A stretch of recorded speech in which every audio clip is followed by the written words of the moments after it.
How did the Allies manage to take one of history's most powerful war machines and systematically close every exit one by one until the entire German Reich stood encircled and defeated? From the sweltering sands of North Africa to the frozen ruins of Stalingrad, from the bocage fields of Normandy to the industrial heart of the Ruhr, the story of how the Allies trapped the Germans in World War II is a story of brilliant strategy, devastating blunders, and the slow, grinding compression of an empire that once seemed unstoppable. In the early years of the war, it was Germany that set the traps. It was Germany that encircled armies and swallowed them whole. It was Germany whose panzers raced ahead of retreating enemy columns and locked the doors behind them. But as the war turned, as alliances solidified and resources piled up against the Third Reich from every direction, the hunters became the hunted. In this video, we are going to uncover exactly how the Allies pulled it off. We will trace every major encirclement, every strategic masterstroke, every moment when a German army found itself cut off, surrounded, and ultimately crushed. So, without further ado, let's dive into the story of how the Allies trapped the Germans in World War II. To understand how the Allies eventually trapped the Germans, it is first necessary to understand what made Germany so difficult to catch. From the very first days of the conflict, the Wehrmacht operated on a doctrine of speed, surprise, and encirclement. The concept they had refined was called Kesselschlacht, which translates literally as cauldron battle. The idea was simple in theory and devastating in practice. Rather than pushing an enemy back in a straight line, German commanders would send fast armoured columns racing around the flanks of enemy formations, bypassing strong points, ignoring exposed supply lines, and driving deep into the rear until the two encircling arms met somewhere far behind the front, the enemy forces. Left inside this cauldron, the Kessel were then ground down by infantry, following in the wake of the Panzers. Poland in 1939 saw this doctrine at work for the first time on a massive scale. France in 1940 saw it perfected. The fall of France in just 6 weeks was not simply the result of German aggression. It was the product of a plan conceived by General Erich von Manstein, a bold stroke through the Ardennes forest that outflanked the entire Allied defensive strategy and drove to the English Channel before the Allied command could respond.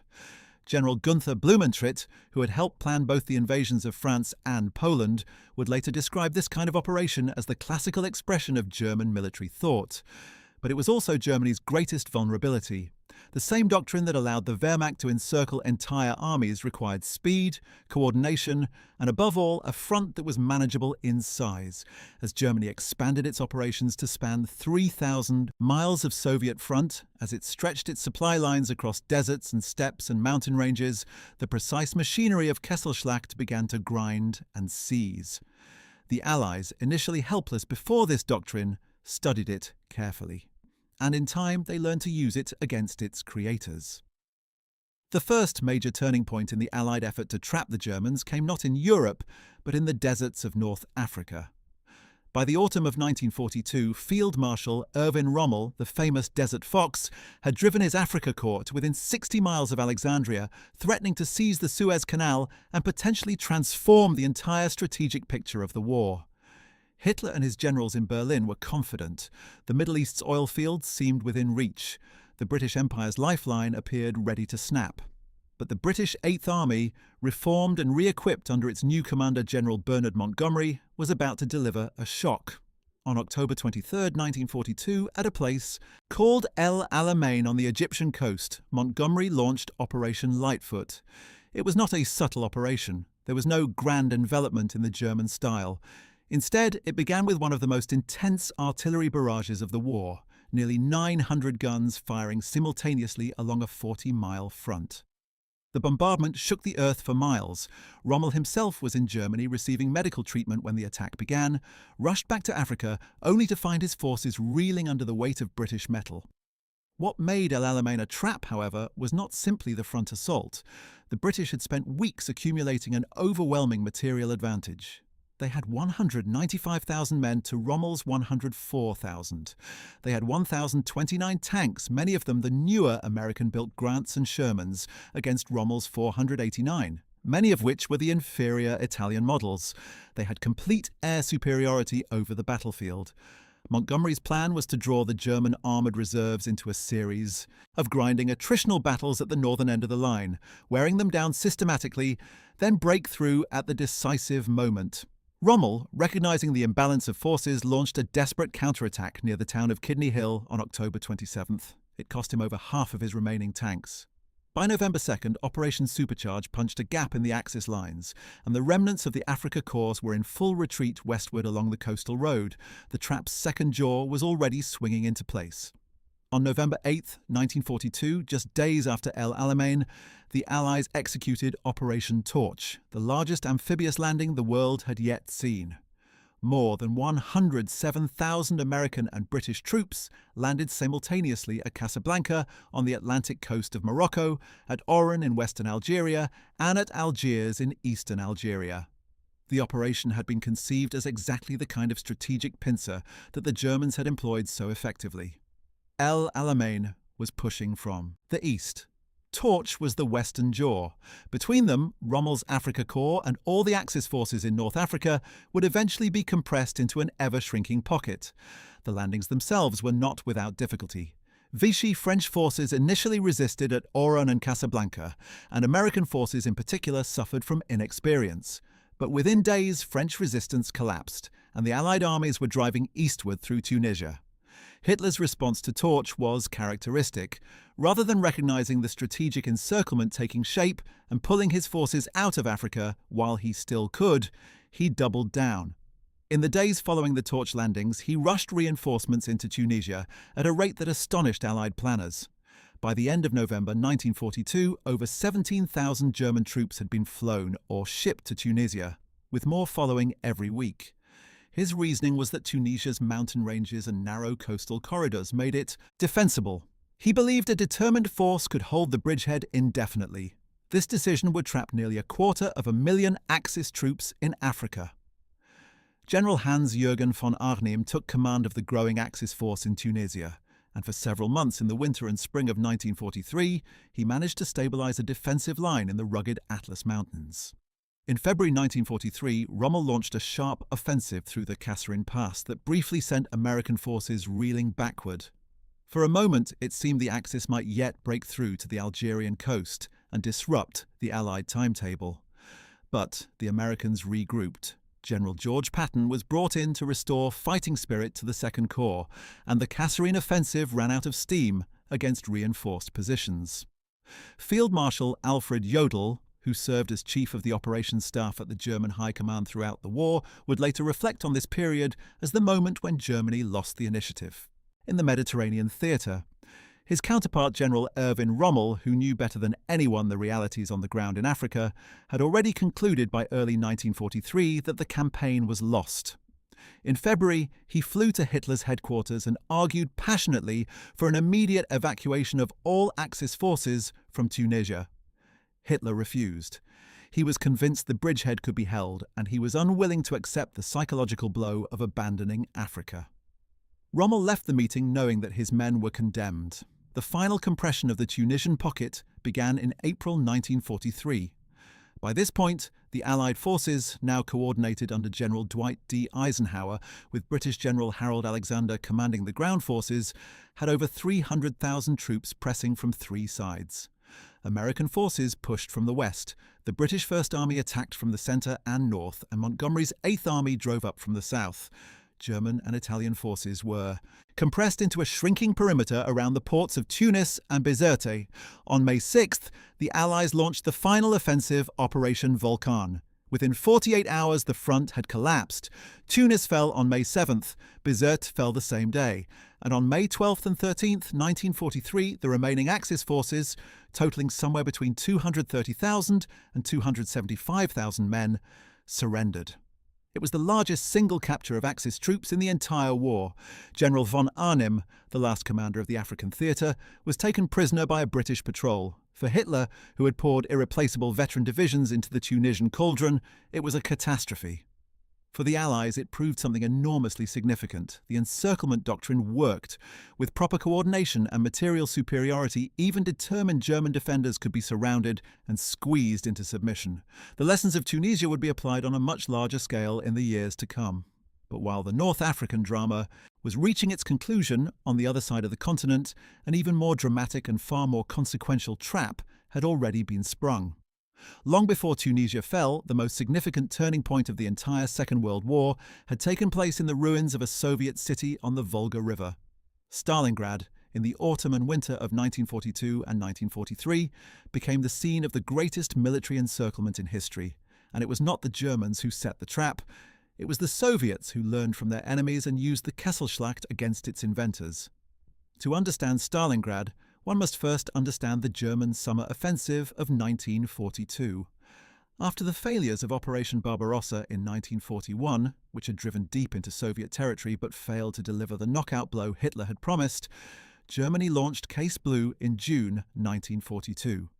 The plan was to drive into the oil-rich Caucasus region, seize the Soviet oil fields at Baku, and simultaneously capture or neutralize Stalingrad on the Volga, which would sever a vital Soviet supply artery. Army Group South was split into Army Group A, tasked with the Caucasus Drive, and Army Group B, tasked with securing the northern flank along the Volga. The Sixth Army, commanded by General Friedrich Paulus, was the spearhead of Army Group B's drive on Stalingrad. Paulus was a meticulous professional soldier, a staff officer of great ability who had helped plan the invasion of France and had risen steadily through the German military hierarchy. He was not, however, a man of independent judgment or bold initiative, and that quality would cost his army dearly.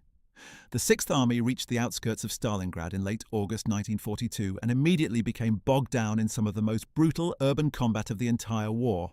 The Soviet 62nd Army, commanded by General Vasily Chuikov, defended the city with a tenacity that astonished the German commanders. Chuikov developed specific tactics for close-quarters urban warfare, keeping his men so close to the German lines that German artillery and air power could not be used without hitting their own troops. The battle was fought for individual buildings, individual floors, sometimes individual rooms. The fighting in Stalingrad's grain elevator, the Red October factory, the tractor plant, and the ruins of the railway station became legendary for their ferocity. Throughout September and October 1942, German forces slowly ground through the city block by block, pushing Chuikov's defenders ever closer to the Volga. At times, the Soviet perimeter was reduced to strips of land just a few hundred meters wide along the riverbank. The Germans were so confident that Stalingrad would fall that Hitler publicly declared the city essentially captured. He made a speech to that effect on September 30th, 1942. While the Sixth Army was grinding itself down in Stalingrad's rubble, the Soviet High Command, the Stavka, was secretly preparing something extraordinary. Soviet General Georgy Zhukov, perhaps the finest operational commander of the entire war, and General Alexander Vasilevsky, the Soviet Chief of Staff, had been studying the situation with cold clarity. They noticed that the German flanks protecting the Sixth Army's corridor to Stalingrad were held not by German troops but by Romanian, Italian, and Hungarian armies, Germany's allies. These formations were less well-equipped, less well-trained, and far less motivated than their German counterparts. They were spread thin over enormous distances with few reserves. Zhukov and Vasilevsky proposed what they called Operation Uranus, a massive double encirclement that would punch through these weak flanks simultaneously from the north and the south and meet somewhere behind Stalingrad, trapping Paulus and the entire Sixth Army. The plan required extraordinary secrecy and extraordinary preparation. Hundreds of thousands of troops, thousands of tanks and artillery pieces were moved into, positioned under cover of darkness and strict radio silence. German aerial reconnaissance detected some of the build-up, and warnings were sent to Berlin, but Hitler and his intelligence services dramatically underestimated the scale of what was being prepared. On November 19, 1942, Operation Uranus was launched. The northern arm of the attack crashed through Romanian positions in the Don River Bend with over 500,000 Soviet troops and nearly 900 tanks. The Romanians, equipped largely with horse-drawn artillery and aging anti-tank guns that could not penetrate Soviet armour, simply disintegrated. The following day, November 20th, the southern arm struck with equal force, again tearing through Romanian defences. Within 4 days, on November 23, 1942, the two Soviet arms met at the town of Kalash on the Don River. The trap had closed. Inside the Stalingrad pocket were approximately 265,000 German and Axis soldiers, including the entire 6th Army, along with the 4th, Panzer Army's headquarters, and Romanian, Croatian, and German support troops. The reaction in Berlin was initially disbelief, then denial, then a determination not to retreat. General Paulus requested permission to break out while his forces were still strong enough to fight their way through the encircling Soviet ring. Hitler refused. He insisted the 6th Army hold its position and declared Stalingrad a fortress. He promised that Field Marshal Erich von Manstein, who many regarded as Germany's finest operational commander, would open a relief corridor to the trapped army. Manstein launched Operation Winter Storm in December 1942, driving a powerful panzer force northeast toward the Stalingrad pocket. At its closest point, the relief force came to within 48 kilometers of the encircled troops. Paulus could hear the distant thunder of Manstein's guns, but Hitler refused to authorize a breakout, insisting that Paulus hold his ground while Manstein fought through the relief. Operations stalled in the face of fierce Soviet resistance and a shortage of fuel and ammunition. Then, on December 16th, Operation Little Saturn fell on the Italian 8th Army further to the west, driving deep into the flank of the relief force and threatening to encircle it in turn. Manstein had no choice but to divert his reserves. The relief operation was abandoned. The 6th Army was on its own. Field Marshal Paul Ludwig Ewald von Kleist, who commanded forces nearby, would later reflect on this period, saying that the Russians proved themselves first-class warriors, whose resilience and strategic ingenuity continuously surprised the German command. The Soviet ring around Stalingrad grew steadily thicker throughout December and January. A massive supply airlift attempted by the Luftwaffe, which Göring had rashly promised could deliver 500 tons of supplies per day, never came close to meeting the besieged army's needs. The actual daily average delivered was less than 100 tons. Thousands of German soldiers died of starvation and frostbite. Hospitals overflowed with the wounded. Ammunition ran short. On January 10, 1943, the Soviets launched Operation Ring, the final reduction of the Stalingrad pocket, compressing it from all sides simultaneously. By the end of January, the pocket had been split into two separate encirclements. On January 30, 1943, the 10th anniversary of Hitler coming to power, Hitler promoted Friedrich Paulus to Field Marshal, a gesture laden with dark symbolism, as no German Field Marshal had ever surrendered. The implicit message was that Paulus should die rather than yield, but Paulus had seen enough. On February 2, 1943, the last German resistance in Stalingrad collapsed. Some 91,000 starving, frostbitten German soldiers trudged into Soviet captivity, including 24 generals and Paulus himself. It was the first time a German field marshal had ever been taken prisoner.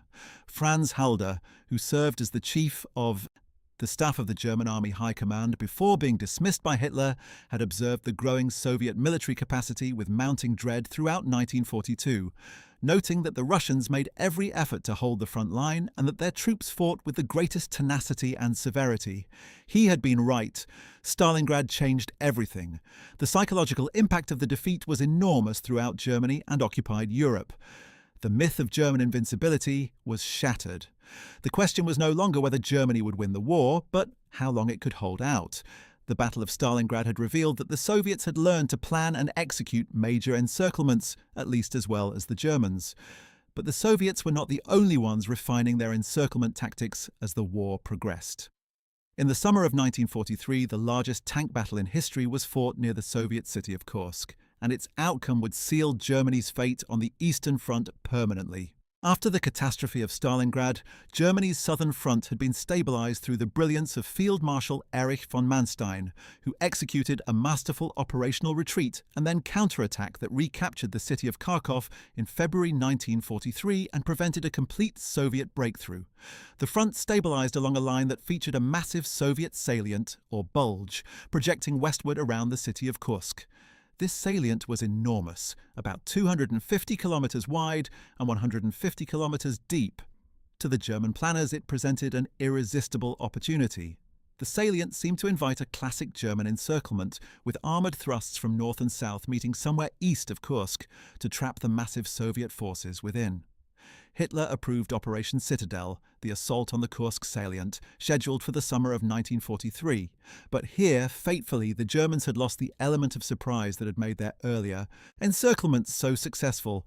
Soviet intelligence, including the famous Lucy spy ring operating in Switzerland, provided the Stavka with detailed information about the German plans. Zhukov and his staff prepared accordingly. They constructed an extraordinary defensive system within the Kursk salient, 8 separate defensive belts extending 150 miles in depth, with nearly 1 million mines laid across the expected German approach routes.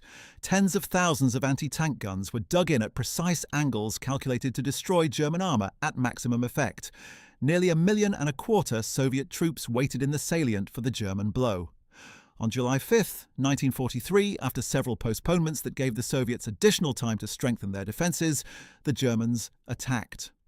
At the northern shoulder of the salient, the Ninth Army under General Walter Model drove into positions so thickly defended that the advance ground to a halt within a week, gaining only 8 kilometres. At the southern shoulder, the SS Panzer Corps and the 4th Panzer Army under General Hermann Hoth made better initial progress, driving deep into the Soviet defensive belts. But the Soviets simply absorbed the blows and counterattacked relentlessly. On July 12th, near the town of Prokhorovka, one of the largest tank engagements in history took place as German and Soviet armour collided head-on in a churning melee of steel and fire. Neither side achieved a decisive result at Prokhorovka itself, but the broader strategic picture was now decisive.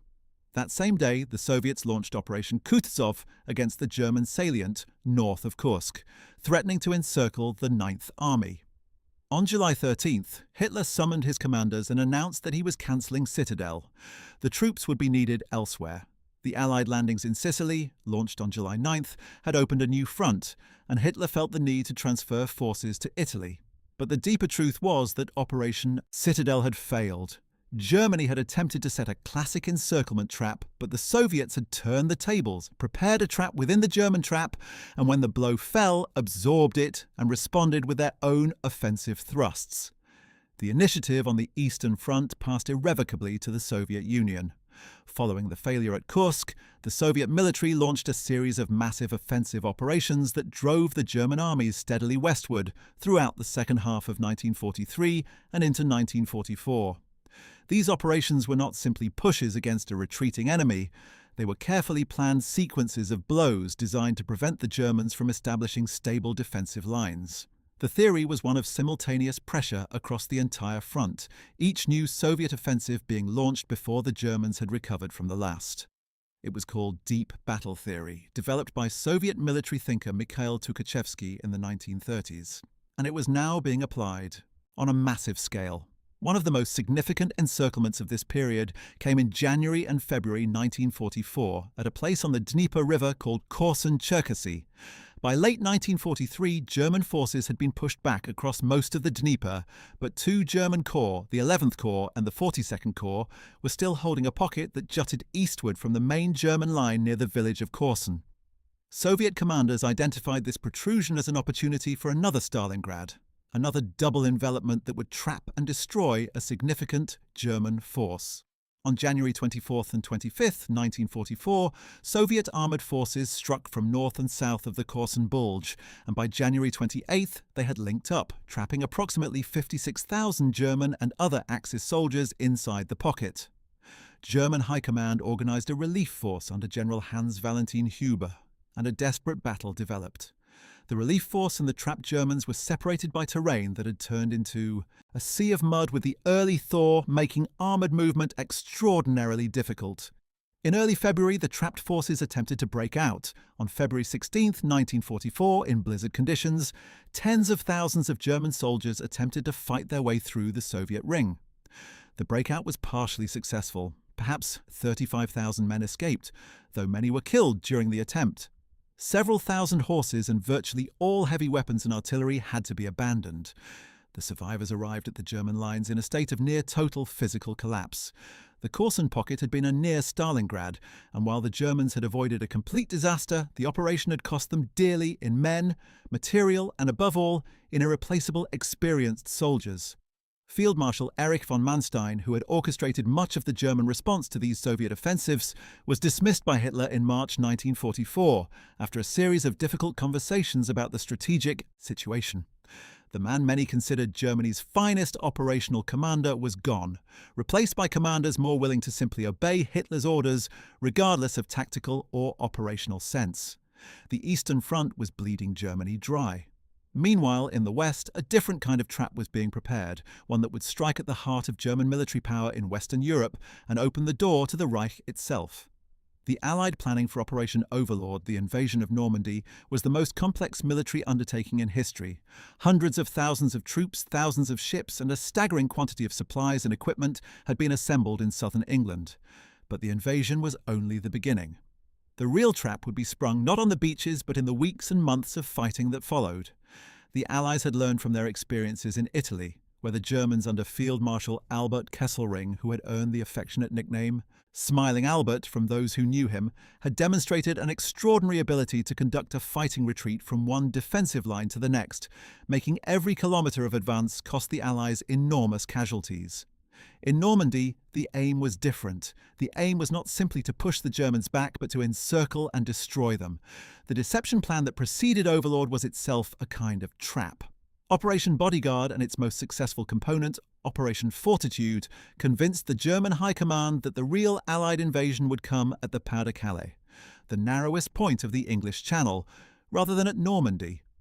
The fictitious 1st United States Army Group, supposedly commanded by General George Patton, whom the Germans respected above all other Allied commanders, was given a plausible order of battle and fed to German intelligence through double agents.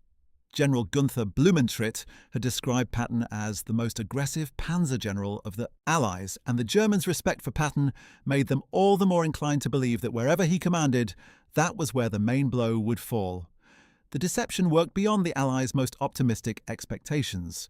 Even after the Normandy landings on June 6, 1944, Hitler and much of the German High Command continued to believe that Normandy was a diversion and that the main blow was still to come at Calais. The mighty 15th Army, the strongest German formation in France, waited at the Pas de Calais for weeks after D-Day, never committing to the Normandy battle until it was far too late.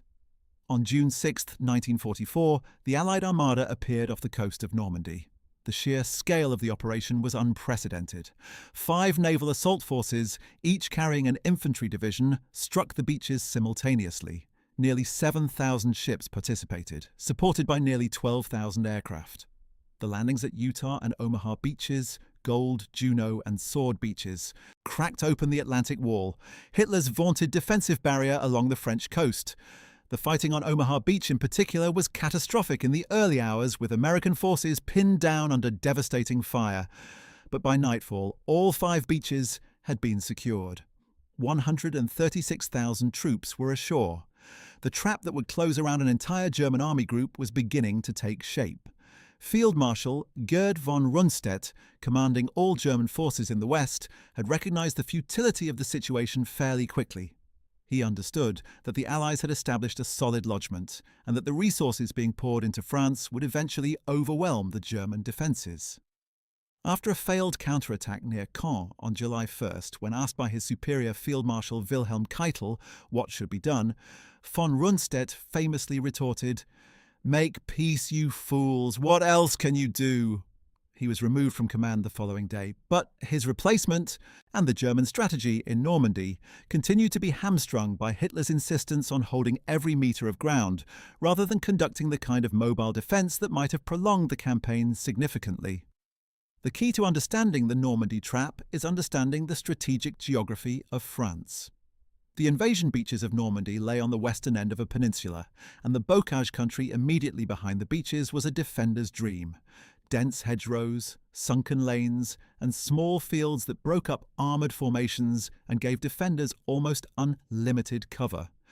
The German commanders, Rommel among them, recognised that the best chance of defeating the invasion was to push the Allies back into the sea in the first days before they could build up their strength.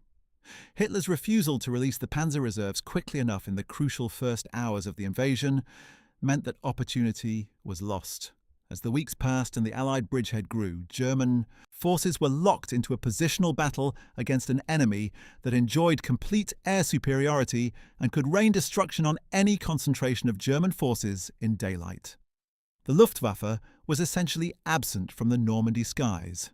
German tank crews quickly learned that any movement in daylight invited immediate attack from Allied fighter bombers, the feared jabots that could spot a tank column from miles away and destroy it with rockets and bombs. The Germans were forced to move only at night, which severely restricted their operational flexibility.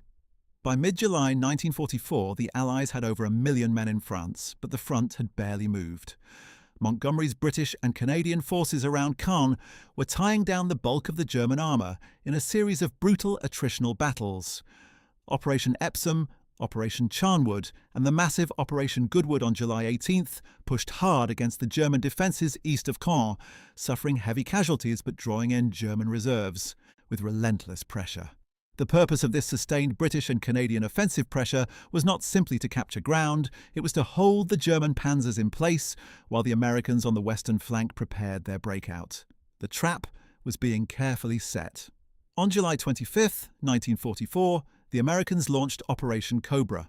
After a carpet bombing attack by nearly 1,800 heavy bombers that churned the German defensive positions around St. Lo into a moonscape, General Omar Bradley's First Army punched through the stunned German lines and broke out into the open country beyond.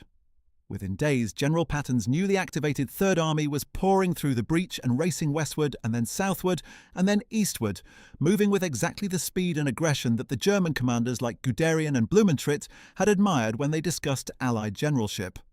Guderian had said of Patton, "I hear much about General Patton, and he conducted a good campaign. From the standpoint of a tank specialist, I must congratulate him on his victory since he acted as I would have done had I been in his place."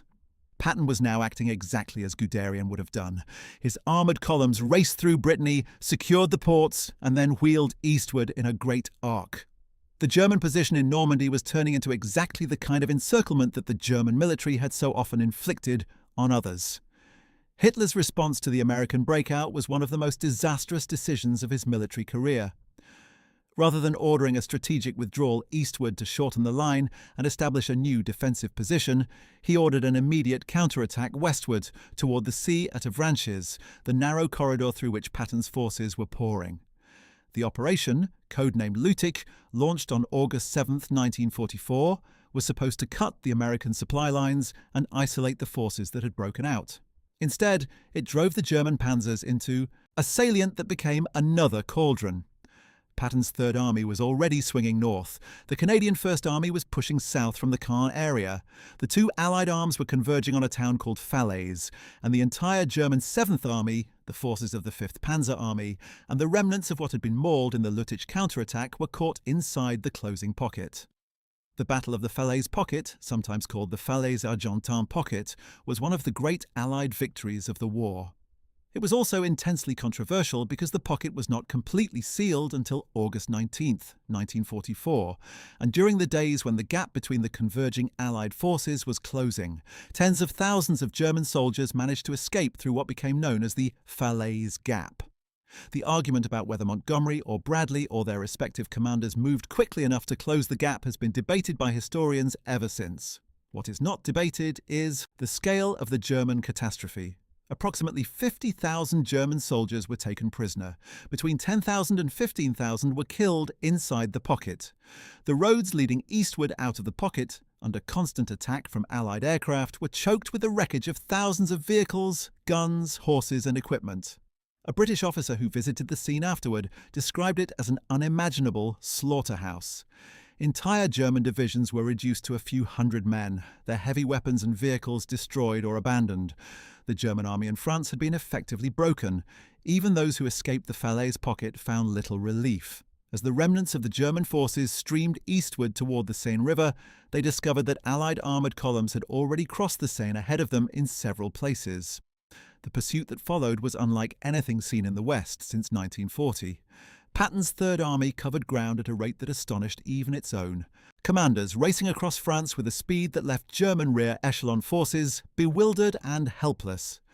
Paris was liberated on August 25, 1944.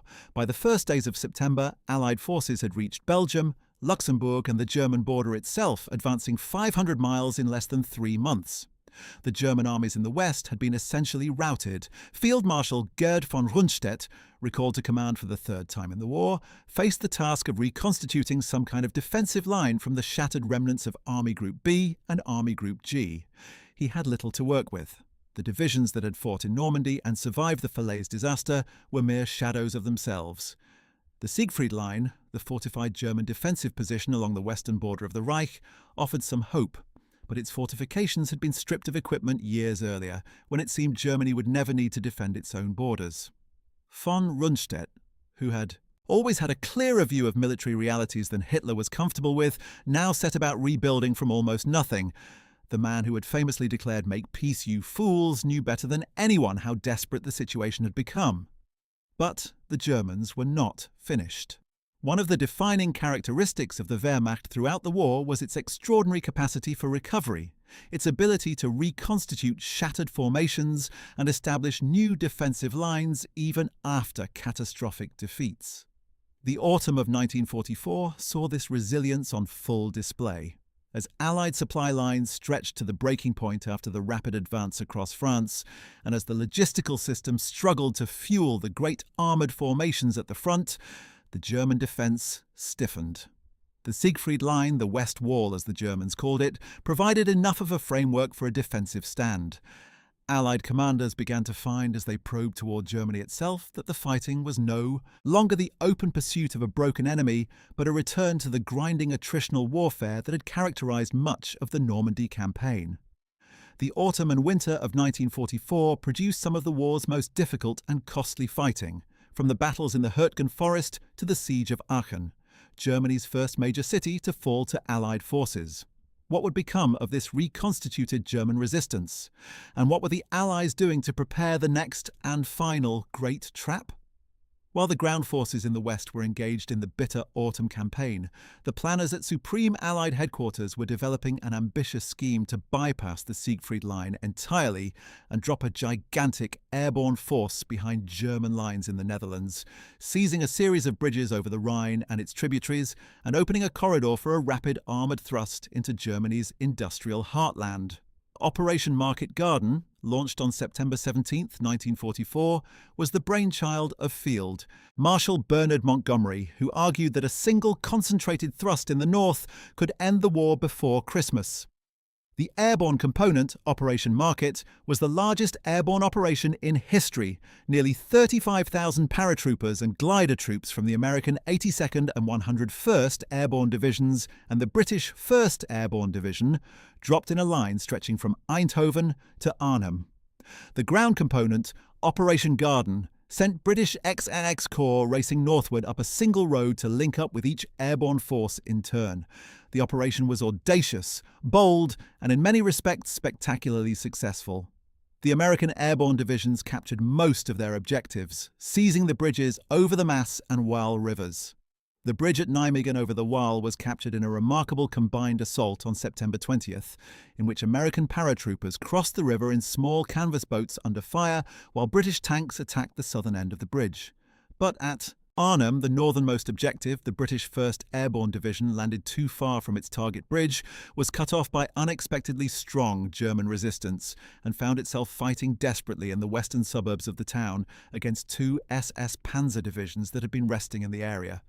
The men of the 1st Parachute Brigade held a small perimeter around the northern end of the Arnhem Bridge for 4 days against overwhelming odds under their commander Lieutenant Colonel John Frost before being finally overwhelmed. XXX Corps failed to reach Arnhem in time. On September 25, 1944, the survivors of the 1st Airborne Division, approximately 2,400 men out of the 10,000 who had landed, were evacuated south across the Rhine. Market Garden had come within a hair's breadth of success and had instead delivered a sharp setback. The war would not be over by Christmas. The failure of Market Garden meant that the Rhine, Germany's great natural defensive barrier in the west, remained in German hands as the autumn of 1944 turned to winter. The battle now shifted to the approaches to the Rhine, a series of grinding engagements that the Germans contested with extraordinary tenacity, given the human and material resources available to them. The Battle of the Hürtgen Forest, fought from September 1944 to February 1945 along the approaches to the Ruhr River dams, became one of the most costly Allied engagements of the Western Campaign, as American forces fought yard by yard through dense, dark woodland that neutralized Allied advantages in armor and air power and gave enormous advantages to German defenders who knew every trail and clearing. The forest swallowed American divisions whole. The 28th Infantry Division was so badly mauled in the Hürtgen that it had to be pulled from the line for rest and reconstitution, only to be sent to the Ardennes region to recover, where it would meet a German offensive of stunning ferocity. The Battle of the Bulge, Hitler's last great gamble in the West, began on December 16, 1944, and for a brief, terrifying period seemed to threaten the entire Allied position in northwest Europe. The idea was in some ways a mirror image of the great Allied encirclements that had destroyed German armies throughout the war. Hitler planned to drive through the Ardennes, cross the Meuse River, and capture Antwerp, the great Belgian port through which Allied supplies were flowing. If successful, this would cut off the British and Canadian forces in the Netherlands and Belgium from their American counterparts to the south, encircling an entire army group and forcing a negotiated peace. It was strategic fantasy dressed in operational clothing, and most of the German generals who planned and executed it knew it. Field Marshal Walter Model, commanding Army Group B, privately described the operation as a wolf's last bite. Rundstedt, recalled to oversee the Western Front, was reportedly so disgusted with the plan that he wanted nothing to do with it. But the initial execution of the Ardennes offensive was devastating. 3 German armies, 25 divisions strong, including some of the best Panzer and Waffen-SS formations still in existence, struck through the same Ardennes forest that Manstein had used to devastating effect in 1940. The American forces in the area were thinly spread, with inexperienced divisions recovering from previous battles and veteran units resting and refitting. The fog and overcast weather that grounded Allied aircraft in the critical first days was a gift to German planners who had long since learned to fear the Allied air arm above all. German armour punched through the American lines in multiple places, creating a great westward bulge in the front, which gave the battle its name. The 6th SS Panzer Army, the 5th Panzer Army and the 7th Army drove into Belgium and Luxembourg, surrounding American defenders at Bastogne, pushing toward the Meuse in some places to within a few miles. The scale of the initial shock cannot be overstated. Entire American regiments were destroyed or captured. Thousands of American soldiers surrendered.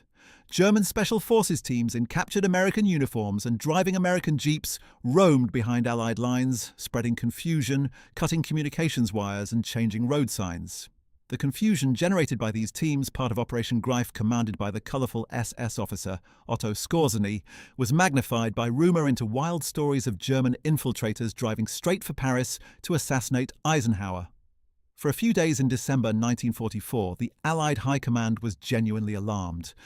But the Ardennes offensive contained within itself the seeds of its own failure, and those seeds were planted not by Allied brilliance initially, but by German overreach. The German plans depended on capturing Allied fuel dumps intact to feed the thirsty Panzers. This did not happen. Determined American defenders, particularly at crossroads towns like Saint-Vith and Bastogne, held out far longer than German timetables allowed. Bastogne became the most famous of these defensive stands. The 101st Airborne Division, which had only recently returned from Market Garden and had barely had time to rest, was rushed to Bastogne and found itself surrounded on all sides. When the German commander demanded their surrender, Brigadier General Anthony McAuliffe delivered his legendary reply: "Nuts." The paratroopers of the 101st, joined by remnants of various armoured and infantry units, held Bastogne against repeated German assaults. On December 23, 1944, the clouds cleared.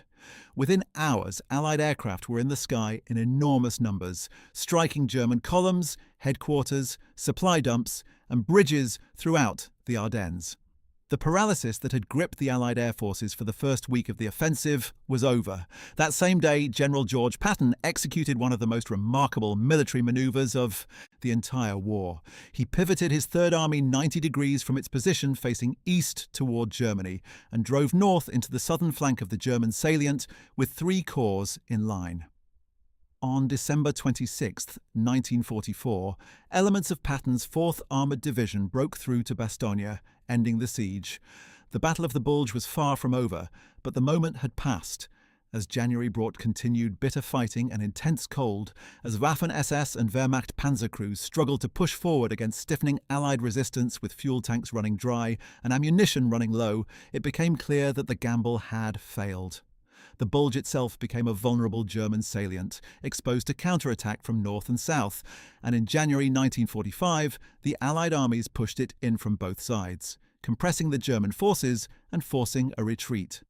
The human cost of the Ardennes offensive was staggering for both sides. Germany lost approximately 67,000 to 100,000 killed, wounded, or captured. America's casualties were the heaviest of any campaign in the Western theatre, with some 75,000 killed, wounded, or captured. But Germany could not replace these losses. America could and did. The last great German offensive in the West had burned through the Wehrmacht's last significant reserves and produced nothing.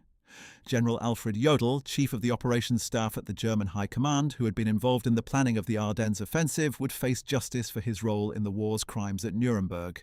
He had once been quoted as saying of George Patton, "He was the American Guderian. He was very bold and preferred large movements. He took big risks and won big successes."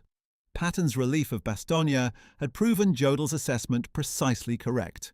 Now, as January 1945 drew to a close and the Ardennes battle concluded with a German withdrawal to their starting positions, the final phase of Germany's entrapment was accelerating on every front, simultaneously. While the battles in France and the Ardennes were absorbing the attention of the Western Allied Command, the Soviet offensives on the Eastern Front were systematically dismantling German military power on the continent's most critical theatre.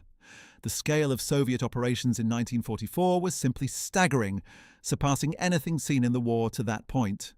June 23, 1944, saw the launch of Operation Bagration, named for the Russian general who had fought Napoleon, and considered by many military historians the most decisive single operation of the entire Second World War. The timing was not coincidental. Operation Bagration was launched just 2 weeks after the Normandy landings, at a moment when the German High Command was desperately juggling resources between the Western and Eastern fronts. Soviet planners had studied the distribution of German forces in Belorussia with exacting care.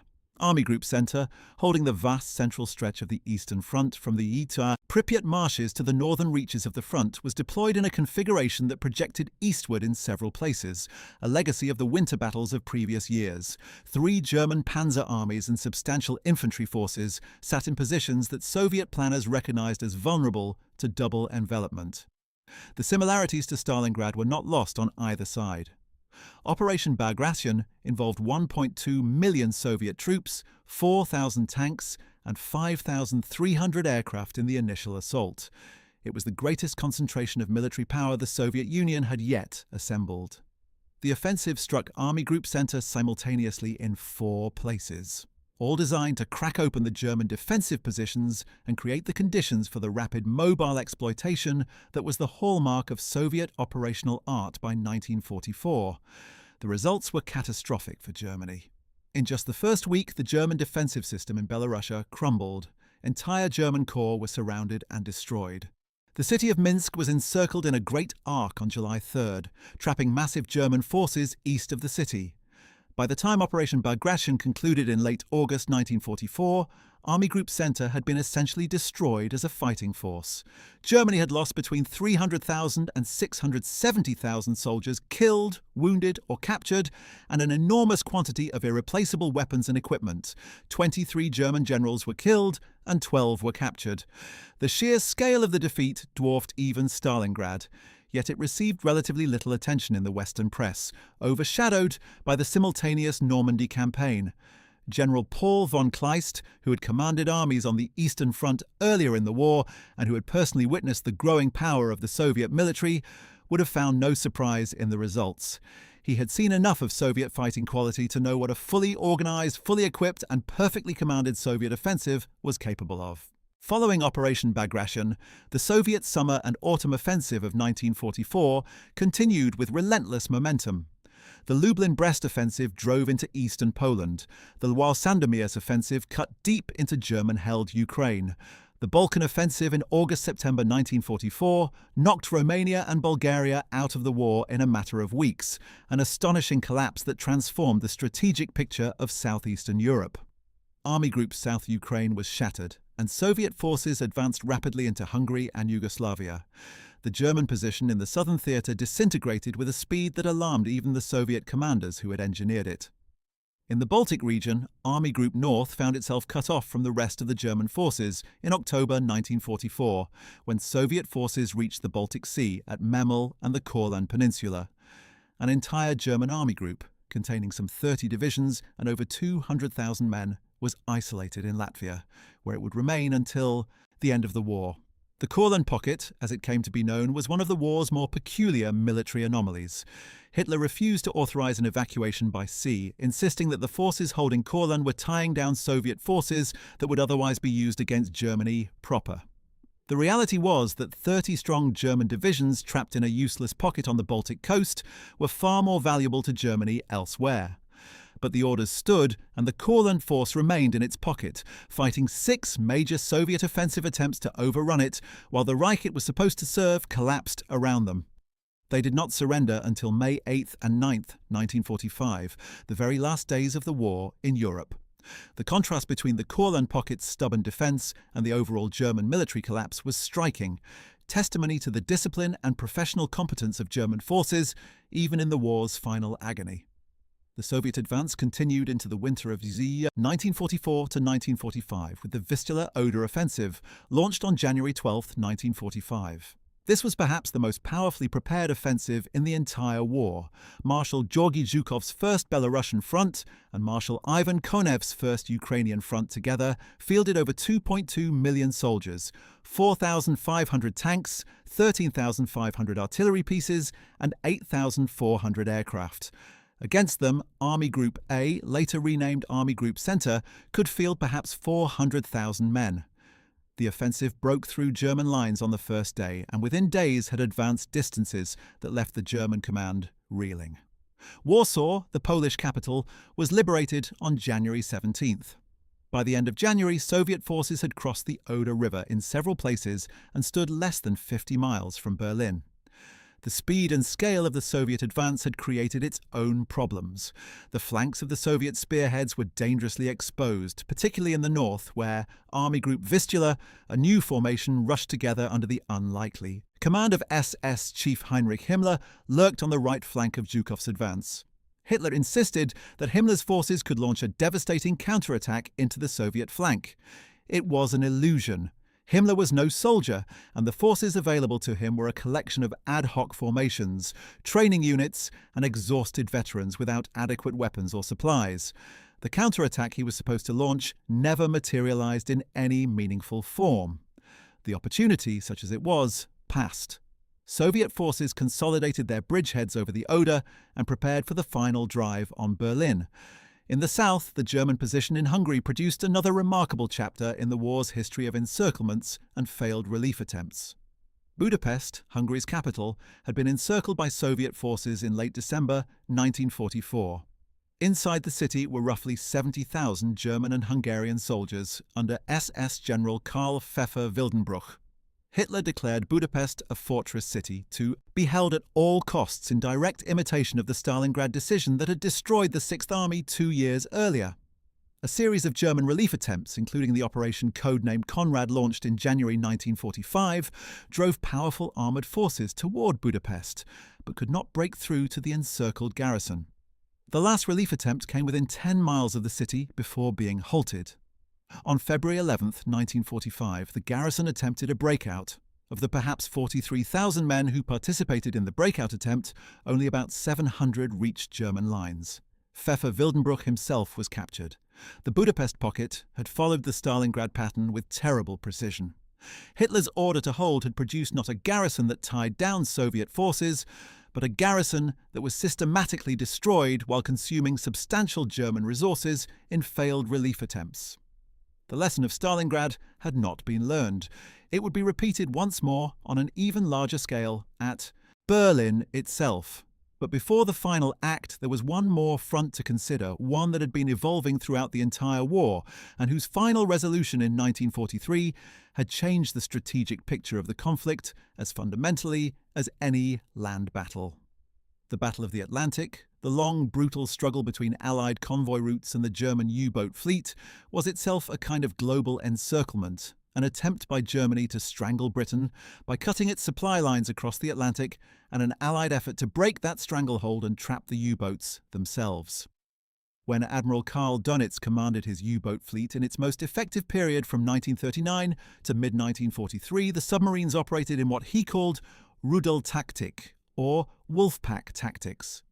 Hunting in coordinated groups of 5 to 20 boats, they would converge on Allied convoys at night, striking simultaneously from multiple directions to overwhelm the escorts. The wolfpack was its own kind of encirclement surrounding the convoy and attacking from every angle. The period from 1940 to early 1943 was known to the U-boat crews as Die glückliche Zeit, the happy time, when Allied losses to submarines reached catastrophic proportions. In 1942 alone, over 1,600 Allied ships were sunk, totaling over 8 million tons of shipping. For a time it seemed Germany might actually win the war not by military conquest, but by starving Britain into submission. The Allied response to the U-boat menace was one of the great technological and operational triumphs of the war. It came not through any single dramatic breakthrough, but through the sustained application of many overlapping advantages that gradually compressed the operational space available to the German submarines. The development of longer-range aircraft, particularly the consolidated B-24 Liberator, when fitted with extra fuel tanks, began to close the Atlantic air gap, the mid-ocean area beyond the range of shore-based aircraft where U-boats had operated. With relative impunity, airborne radar systems improved to the point where a surface submarine could be detected in complete darkness. High-frequency direction-finding equipment, called Huff-Duff by the sailors, could pinpoint a U-boat's position from its radio transmissions, allowing convoys to be routed around known submarine concentrations and escort forces to be sent directly to the source. The breaking of the German naval Enigma cipher through the heroic work at Bletchley Park provided Allied commanders with the ability to read U-boat communications and route convoys away from wolfpack concentrations. And the development of new weapons and tactics by escort forces, including the ahead-throwing Hedgehog mortar and improved depth charges, made it far more dangerous to survive a determined Allied anti-submarine attack. May 1943 became known as Black May in the U-boat arm.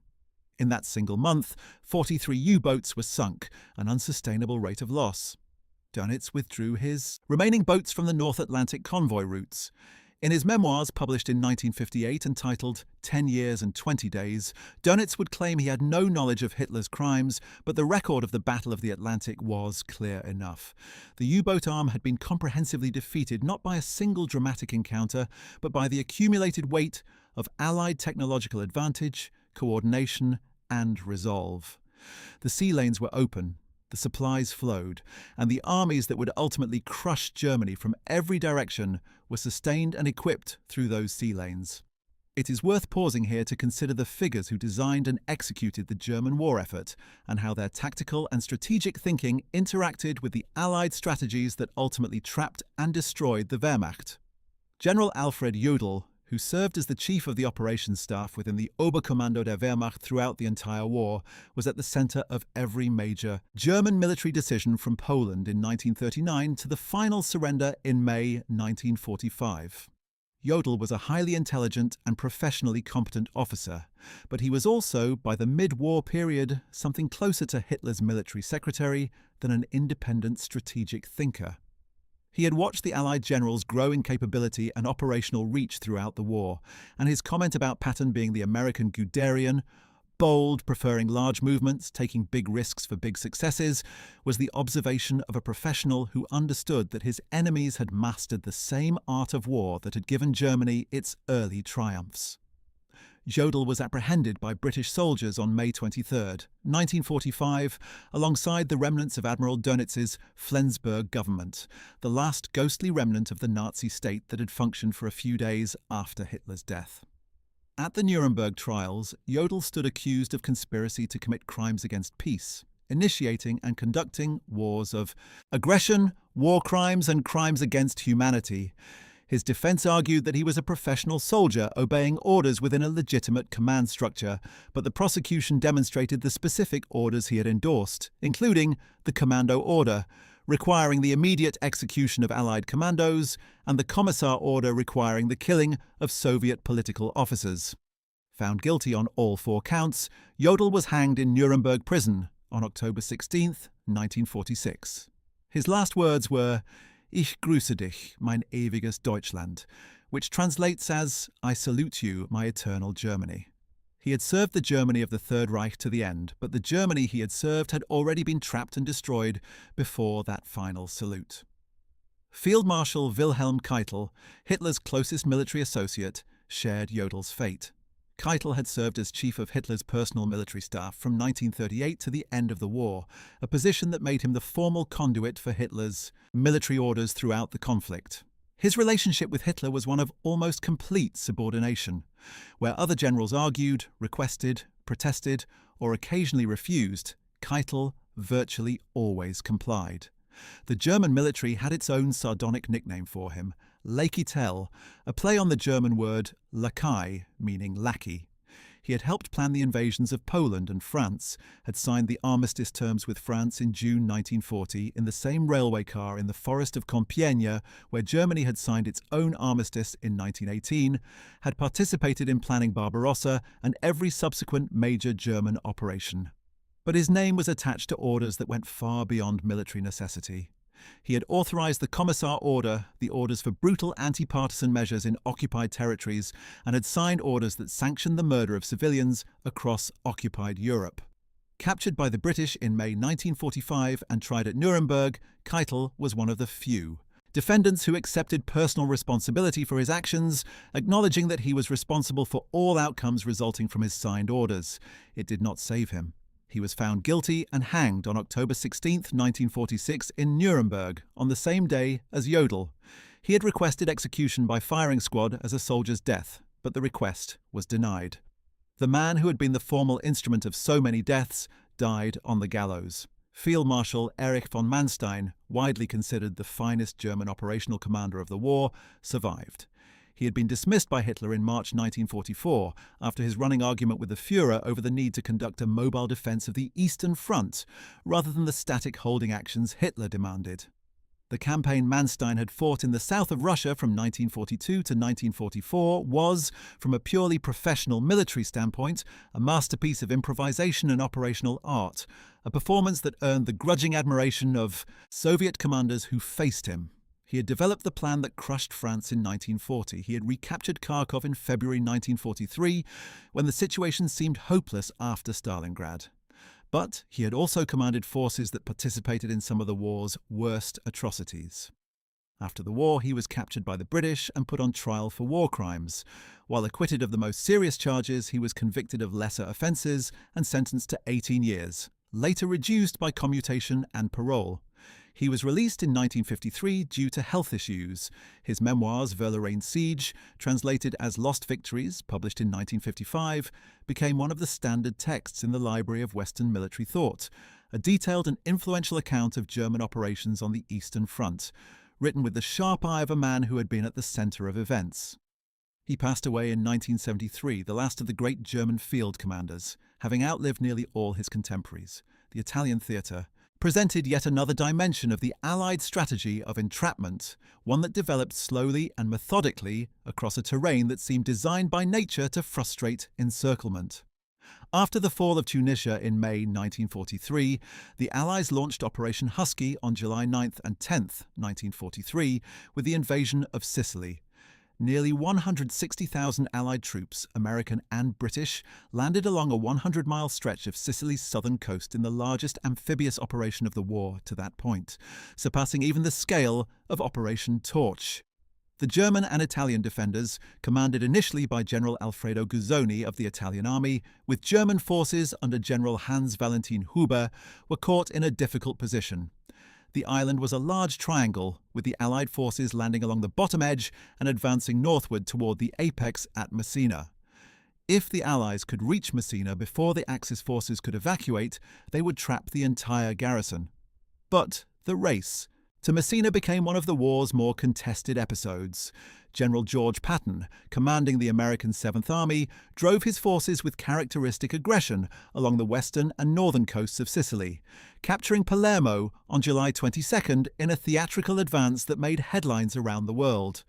Meanwhile, Montgomery's 8th Army struggled on the eastern route toward Messina, hampered by the formidable terrain around Mount Etna and determined German resistance. Whether the Allied forces moved quickly enough to seal the trap at Messina has been debated ever since. Between August 11th and 17th, 1943, the Germans executed a remarkably efficient evacuation of their forces across the Strait of Messina to the Italian mainland, withdrawing some 39,000 German troops, 47,000 Italian troops, along with vehicles, guns and supplies, largely intact. Messina fell on August 17th, but the trap had not fully closed. Still, Sicily had been captured, and Italy itself lay open to invasion. The Italian campaign that followed is sometimes dismissed as a sideshow, but from the perspective of Allied strategy, it served a crucial function. It tied down significant German forces, including some of Germany's best divisions, in a defensive campaign across extremely difficult terrain, preventing their use elsewhere. Field Marshal Albert Kesselring, the German commander in Italy, was one of the most capable defensive commanders of the entire war. Starting from the toe of the Italian boot and fighting his way northward through a series of carefully prepared defensive lines, Kesselring extracted maximum delay and maximum Allied casualties from every metre of ground. His defence of the Winter Line and then the Gustav Line, which ran across the narrowest part of the Italian peninsula south of Rome, held the Allied armies for months. The Battle of Monte Cassino, fought 4 times from January to May 1944 and costing tens of thousands of casualties on both sides, became a symbol of the grinding attritional character of the Italian campaign. The monastery of Monte Cassino, perched on a dramatic hilltop commanding the approaches to Rome, became perhaps the most contested single piece of ground in the entire war's western theatres. Kesselring's genius in Italy was his use of the terrain. Every river, every ridge, every mountain peak offered a natural defensive position. And Italy's north-south orientation of mountain ranges and rivers meant that each defensive line could be prepared while the troops fought on the one in front of it. The Germans were never encircled in Italy because Kesselring never allowed his forces to be caught in a position from which they could not withdraw. Each time the Allies broke through one line, another was waiting behind it. When Allied forces landed behind the German lines at Anzio on January 22, 1944 in Operation Shingle, it seemed for a moment that the perfect encirclement might be achievable. A large Allied force had established itself on the German rear between the Gustav Line defenders and Rome. But the commanders at Anzio, concerned about the security of their beachhead and uncertain whether their forces were strong enough to break out and drive for the Alban Hills, consolidated rather than exploiting the initial surprise. Kesselring, with characteristic swiftness, threw together a ring of forces around the beachhead and contained it. The Anzio landing, which had promised to unhinge the entire German position in Italy, instead became a costly stalemate for months. General Lucian Truscott, who eventually commanded the Anzio beachhead, would later observe that the opportunity for a decisive blow had been squandered in the first days. Still, Italy continued to fulfill its strategic role. Every German division fighting Kesselring's defensive battles in Italy was a division not available for Normandy, not available for the Eastern Front, not available to defend the Rhine. Kesselring himself was eventually tried for war crimes after the war by a British military court in Venice in 1947, found guilty for ordering the execution of 335 Italian civilian hostages in the Ardeatine Cave massacre of March 1944 as retaliation for a partisan attack.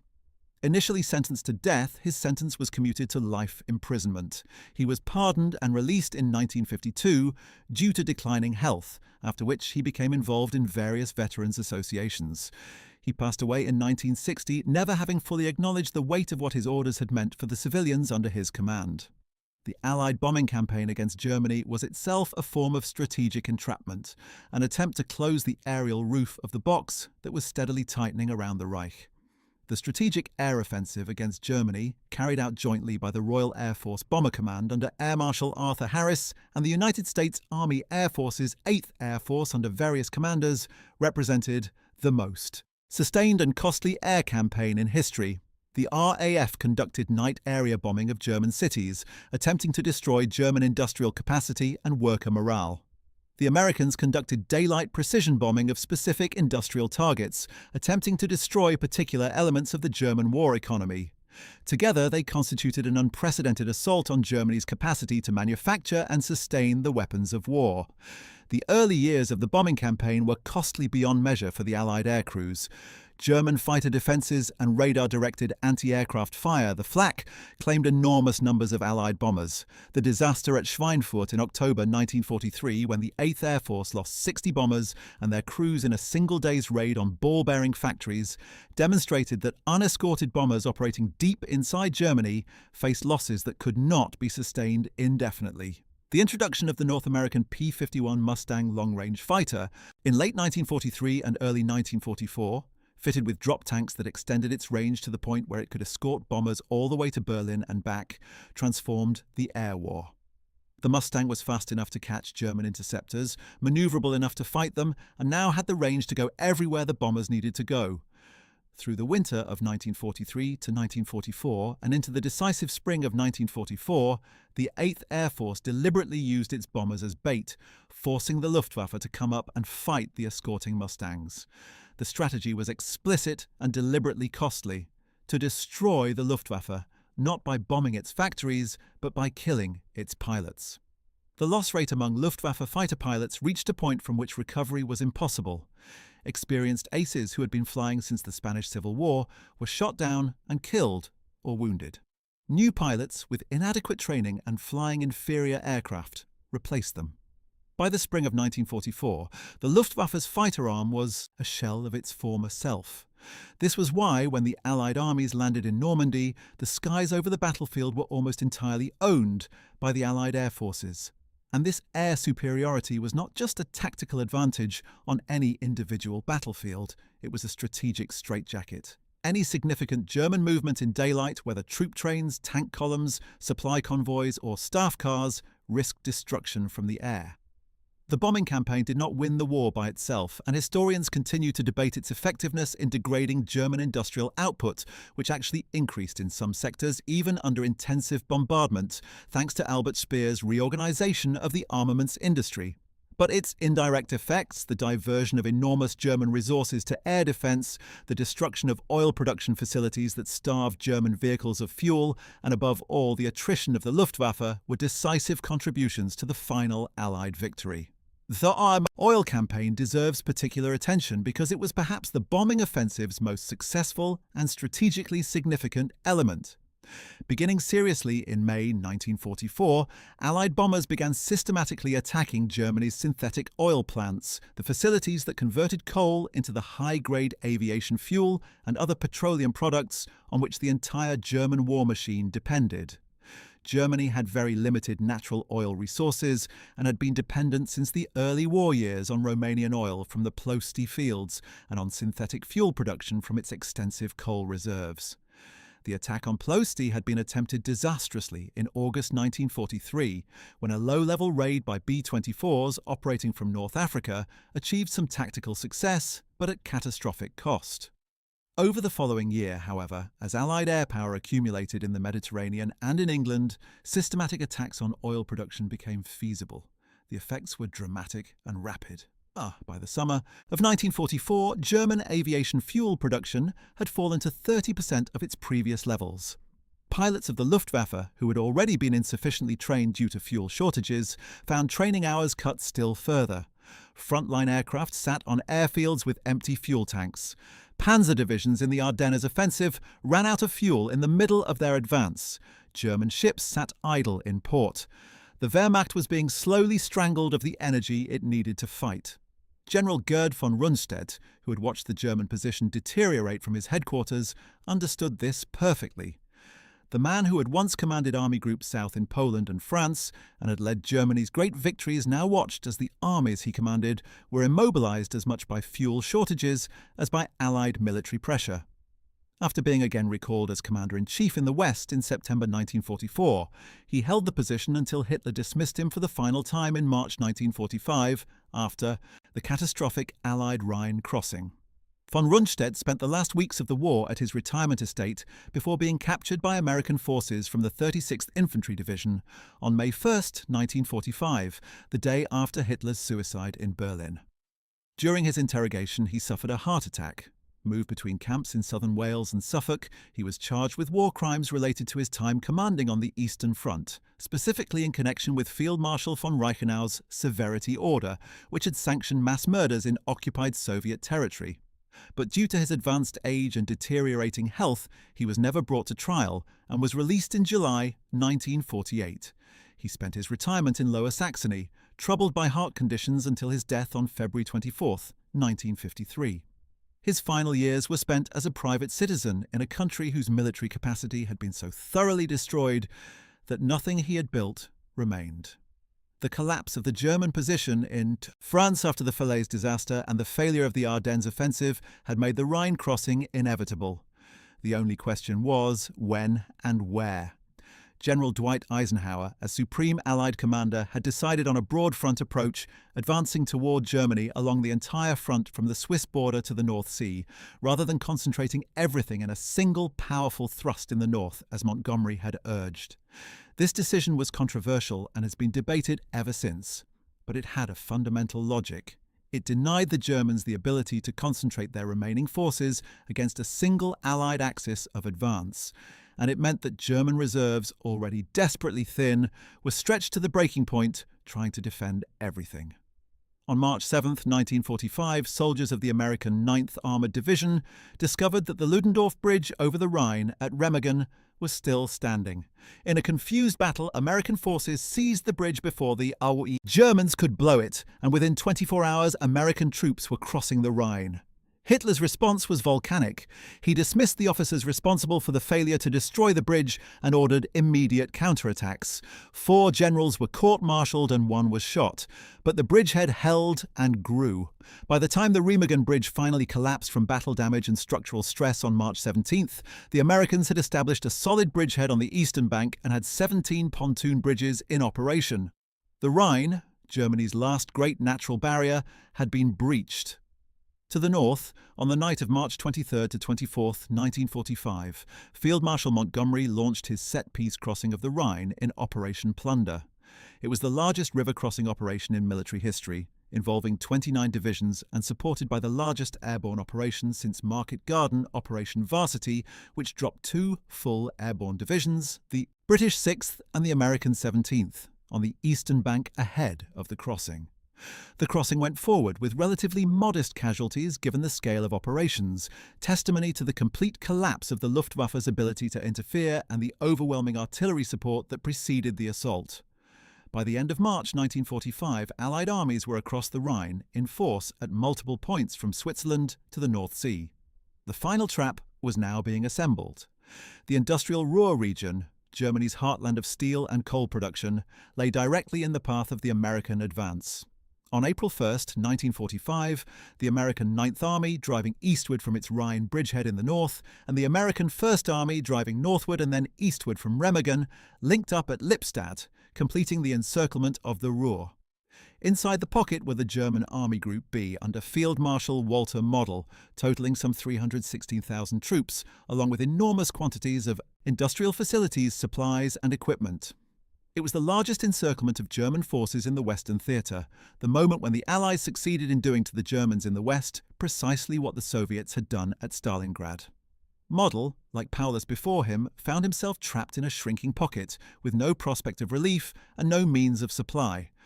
Unlike Paulus, Model had seen what captivity meant. He refused to surrender. On April 21, 1945, after distributing his remaining men to various German authorities and releasing many soldiers from their oath of service, Field Marshal Walter Model walked into a forest near Duisburg and shot himself. He was the only senior German commander to take his own life to avoid capture in the West. The Ruhr pocket collapsed on April 18th, when the remaining German forces surrendered. An additional 317,000 soldiers were taken prisoner, bringing total prisoners taken in the Ruhr encirclement to over 300,000. For all practical purposes, organised German military resistance in Western Germany had ended. The trap that had been set from the beaches of Normandy to the forests of the Ardennes had now finally, completely closed. As the Western Allied armies raced across Germany in April 1945, as prisoners were taken by the tens of thousands every day, and German cities fell one after another with minimal resistance, the Soviet forces were preparing their final offensive, the assault on Berlin itself. By April 1945, Berlin was the last significant German defensive position. Soviet forces had already overrun most of Germany east of the Oder. American and Soviet forces met at Torgau on the Elbe River on April 25, 1945, the most dramatic symbol of the complete encirclement of the remaining German forces. Germany had been cut in half. Nothing could move from east to west or west to east without crossing Allied lines. The Third Reich had been reduced from a continental empire to a pocket of diminishing territory around its capital. Marshal Zhukov's First Belarusian Front attacked Berlin from the east and north, while Marshal Konev's First Ukrainian Front swept around from the south. By April 25th, the city was completely encircled. Inside were perhaps 750,000 civilian inhabitants, a mixed garrison of regular Wehrmacht troops, Waffen-SS units, Volkssturm militia, and Hitler Youth Boys pressed into service as anti-tank fighters. Also inside was Adolf Hitler himself, who had refused all advice to leave the city and had declared that he would remain in Berlin and die in the capital if the war was lost. He was living in the Führerbunker, a deep concrete shelter beneath the Reich Chancellery, conducting increasingly phantasmal war conferences in which he moved non-existent divisions on maps and issued orders to armies that had ceased to exist. The Waffen-SS formations that were among the last defenders of Berlin, those elite soldiers feared on every front and marked by their black uniforms, and ruthless reputation, now found themselves fighting in the rubble of burning streets, reduced from the masters of occupied Europe to the last desperate defenders of a regime in its death throes.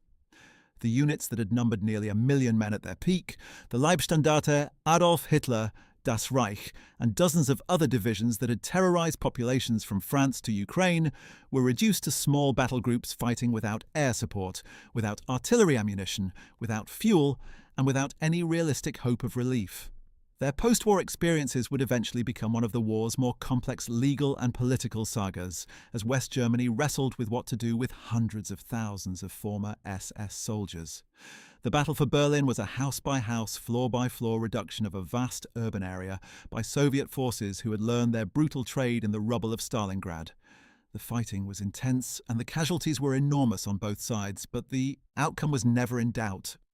On April 30th, 1945, Adolf Hitler and his new bride, Eva Braun, committed suicide in the Führerbunker.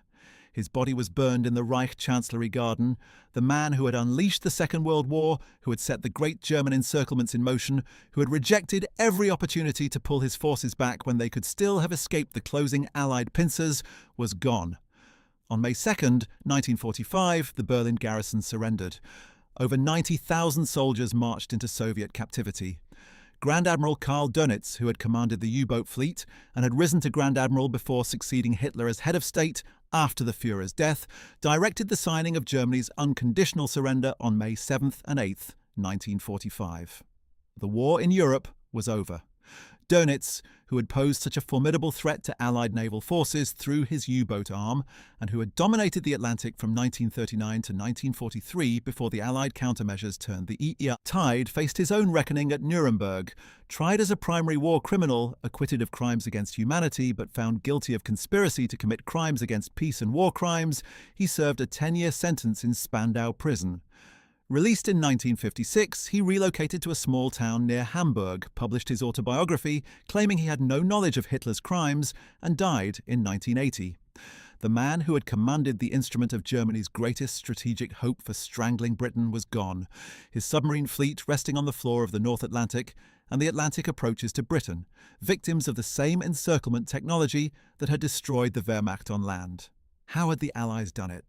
How had they taken the most formidable military machine in the world, a force that had conquered a continent in 2 years and held it for 5 more, and trapped it, compressed it, destroyed it?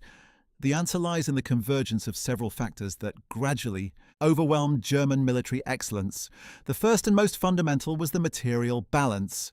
Germany was a continental power of 80 million people fighting a coalition that included the British Empire with its global resources, the Soviet Union with its population of nearly 200 million and vast industrial relocation programs, and the United States with the most powerful industrial economy in the world. The Allied production of tanks, aircraft, ships, ammunition, and every other material of war eventually exceeded German production by ratios that made tactical brilliance irrelevant in the long run.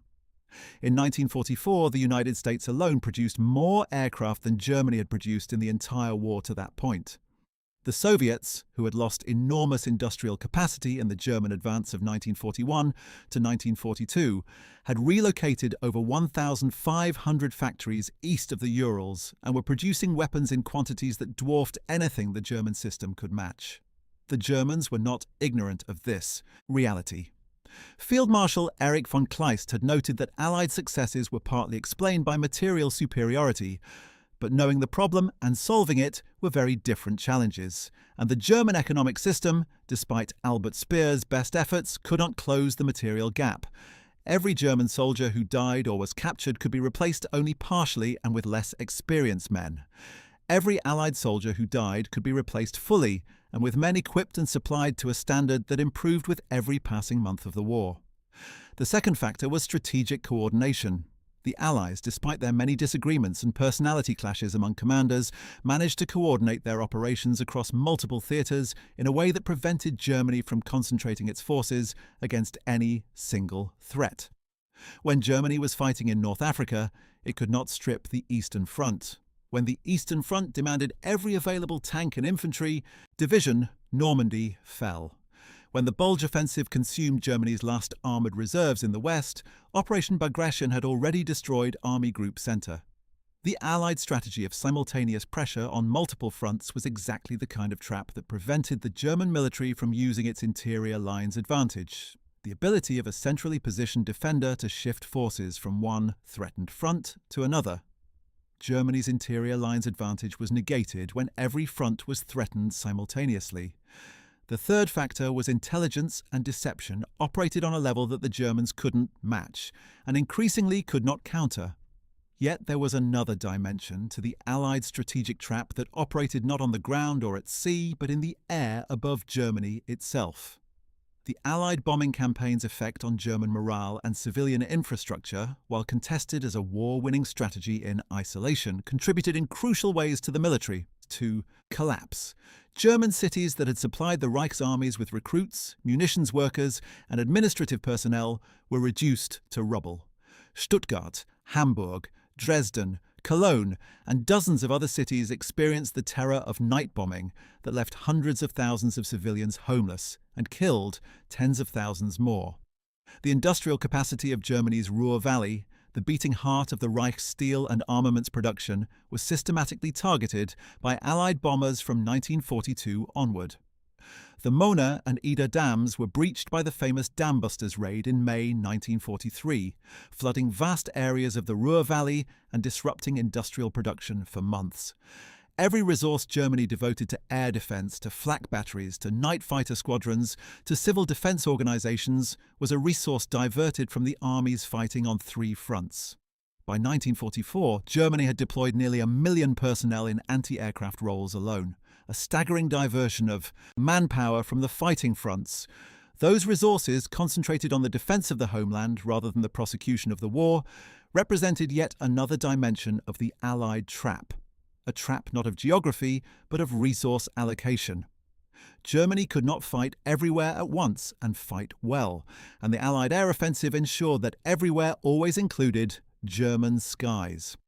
Beyond the oil campaign and the strategic bombing, the Allied air forces contributed to the ground campaign in France and Germany through tactical air support that the Luftwaffe could no longer contest.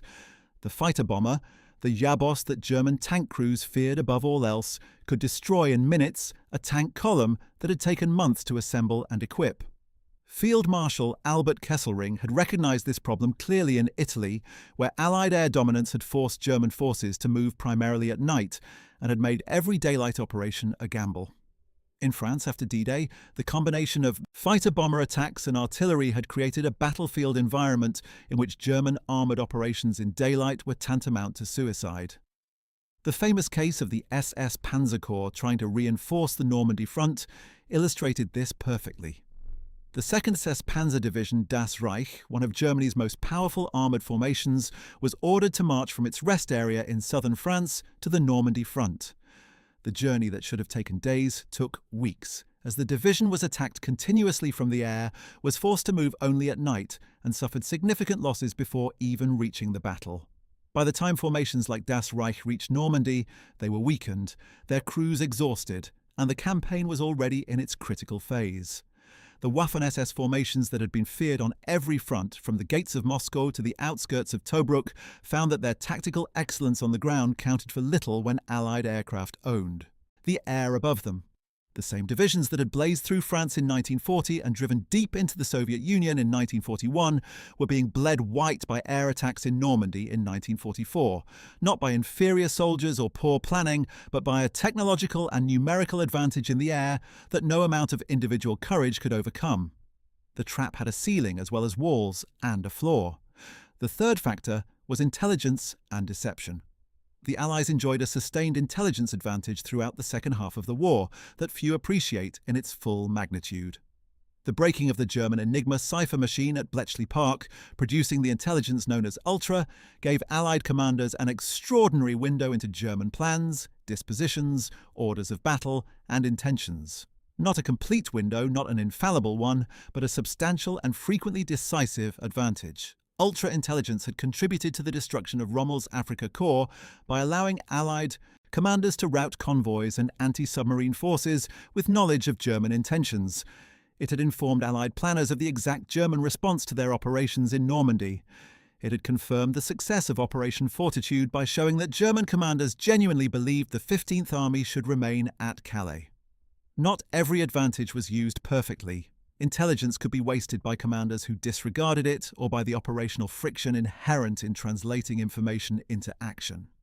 But over time, the cumulative effect of this intelligence advantage was to place German commanders repeatedly in the position of responding to Allied initiatives they had not anticipated, rather than controlling the tempo of operations themselves. And tempo was the German military's greatest tactical advantage. When the Allies seized the tempo, German tactical excellence became defensive rather than offensive, reactive rather than creative, and ultimately insufficient to prevent the closing of the Great Trap. The intelligence advantage was matched by a growing Allied mastery of deception. Operation Fortitude was only the most famous of many deception operations that shaped German decision-making throughout the war. The double-cross system, which had turned virtually every German agent in Britain into an Allied double agent, feeding false information to the Abwehr, the German military intelligence service, was one of the war's great secret triumphs. The false intelligence fed through these agents shaped German thinking at every level, from tactical dispositions to grand strategic assessments. When the Allied invasion of Normandy came, German commanders were looking at the Pas de Calais. When the Falaise trap was closing, German commanders were uncertain about the exact whereabouts and intentions of Allied armoured forces. Deception had become a systematic component of Allied operational planning. The fourth factor was the quality of Allied learning and adaptation. It is perhaps the least discussed aspect of the Allied victory, but in many ways the most significant. In 1940, the British Army that evacuated from Dunkirk was badly equipped, poorly led at the operational level, and institutionally unprepared for the kind of combined arms warfare the Germans had perfected. The American Army that first engaged the Germans at Kasserine Pass in February 1943 suffered a humiliating defeat. The Soviet Army that faced Operation Barbarossa in June 1941 lost nearly the entire pre-war Red Army within the first 6 months. Yet by 1944 and 1945, all three armies had become formidable fighting organizations capable of conducting complex combined arms operations at the operational and strategic level. The Soviet transformation was the most remarkable. In 1941, Soviet command failures, poor communications, rigid doctrine, and the psychological shock of the German attack produced disasters that dwarfed anything in previous military history. Yet by 1944, The Soviet army was executing operations of breathtaking operational sophistication, coordinating multiple army groups across hundreds of miles of front, using deception and strategic surprise to achieve operational encirclements on a scale the Germans themselves had never managed. Field Marshal Paul Ludwig Ewald von Kleist, who had fought the Soviets from the first days of Barbarossa through his campaigns in the Caucasus, observed this evolution with professional respect. He noted that from the very beginning the Russians proved themselves first-class warriors, but that having gained combat experience they became first-class soldiers who fought with exceptional perseverance and astounding endurance. The German High Command had badly underestimated the Soviet capacity for institutional learning, and that miscalculation cost Germany the war. Franz Halder, who served as chief of the German Army General Staff until his dismissal in September 1942, had written with mounting concern about the Soviet Army's resilience and determination. His private diaries reveal a man watching with professional horror as his own assessments of Soviet weakness were consistently disproved by events. He was arrested after the July 20, 1944 assassination plot against Hitler, though he was not involved in it, and spent the last months of the war in concentration camps. He survived to write about his experiences and serve as a consultant to the US Army's historical program after the war, providing detailed insights into German military thinking. The British Army's evolution was less dramatic, but equally real. The force that had been outgeneraled in France in 1940 and repeatedly embarrassed in the Western Desert in 1941 and early 1942 had developed by 1944 a genuine mastery of set-piece battle. Montgomery's methods were criticized by American commanders as too slow and too cautious, and those criticisms had validity. But the carefully orchestrated combined arms battles Montgomery conducted at El Alamein and in Normandy produced decisive results at acceptable cost, which was precisely what the British war economy, stretched beyond its limits, required. The British approach was different from the German or Soviet style, more systematic and less reliant on individual initiative, but it was effective. The American Army's evolution was perhaps the swiftest of all. In less than 4 years, the United States built from almost nothing the largest and most lavishly equipped military force in the world, transported it across oceans, and taught it to fight at the highest level of operational sophistication. Patton, who German commanders like Alfred Jodl explicitly recognized as the most able of Allied ground commanders, combined the German tradition of aggressive mobile warfare with the American tradition of industrial-scale logistics. He moved his armies faster and farther than anyone had thought possible, not despite his supply requirements, but because his understanding of logistics was as sharp as his understanding of tactics. General Gunther Blumentritt had noted that Patton's operations impressed the German commanders enormously, probably because he came closest to their own concept of the classical military commander. But Patton also had something the German commanders increasingly lacked after 1942. The material resources to sustain his operations, the fuel, the ammunition, the replacement parts, the fresh troops, and the air support that turned tactical victories into strategic transformation. The fifth, and perhaps most poignant factor in Germany's entrapment was the role of Hitler himself. Throughout the war, Hitler's decisions as supreme commander of the Wehrmacht consistently denied German forces the operational flexibility they needed to fight effectively. His insistence on holding ground regardless of tactical sense, his refusal to authorize withdrawals even when they were militarily necessary, and his systematic replacement of competent commanders who questioned his orders with yes men who would comply regardless of consequences, all contributed to the disasters that defined Germany's military history from 1942 onward. Stalingrad was Hitler's decision. The destruction of Army Group Center in Operation Bagration occurred because Hitler's insistence on holding fixed positions rather than conducting flexible defense gave the Soviets precisely the static targets they needed for encirclement.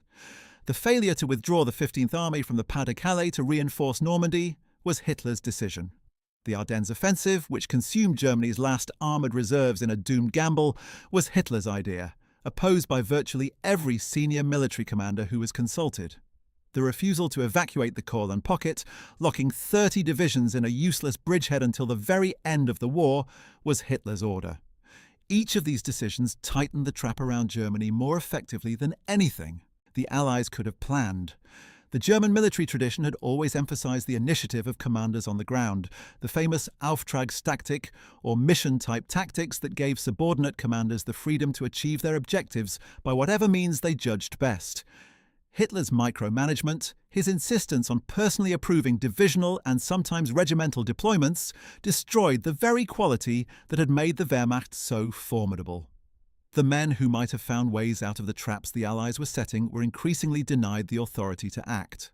Field Marshal Erich von Manstein had argued repeatedly for operational freedom, for the right to conduct elastic defense and strike back at the Soviets when opportunities presented themselves. Walter von Brauchitsch, who had served as commander-in-chief of the German army from 1938 to 1941 and had overseen the great victories of Poland, France, and the early phase of Barbarossa, had seen his authority steadily eroded by Hitler's interference. His health deteriorated under the stress, culminating in a heart attack in November 1941, and Hitler dismissed him in December 1941, taking personal command of the army himself. From that point onward, every operational decision was filtered through Hitler's rigid and increasingly delusional worldview.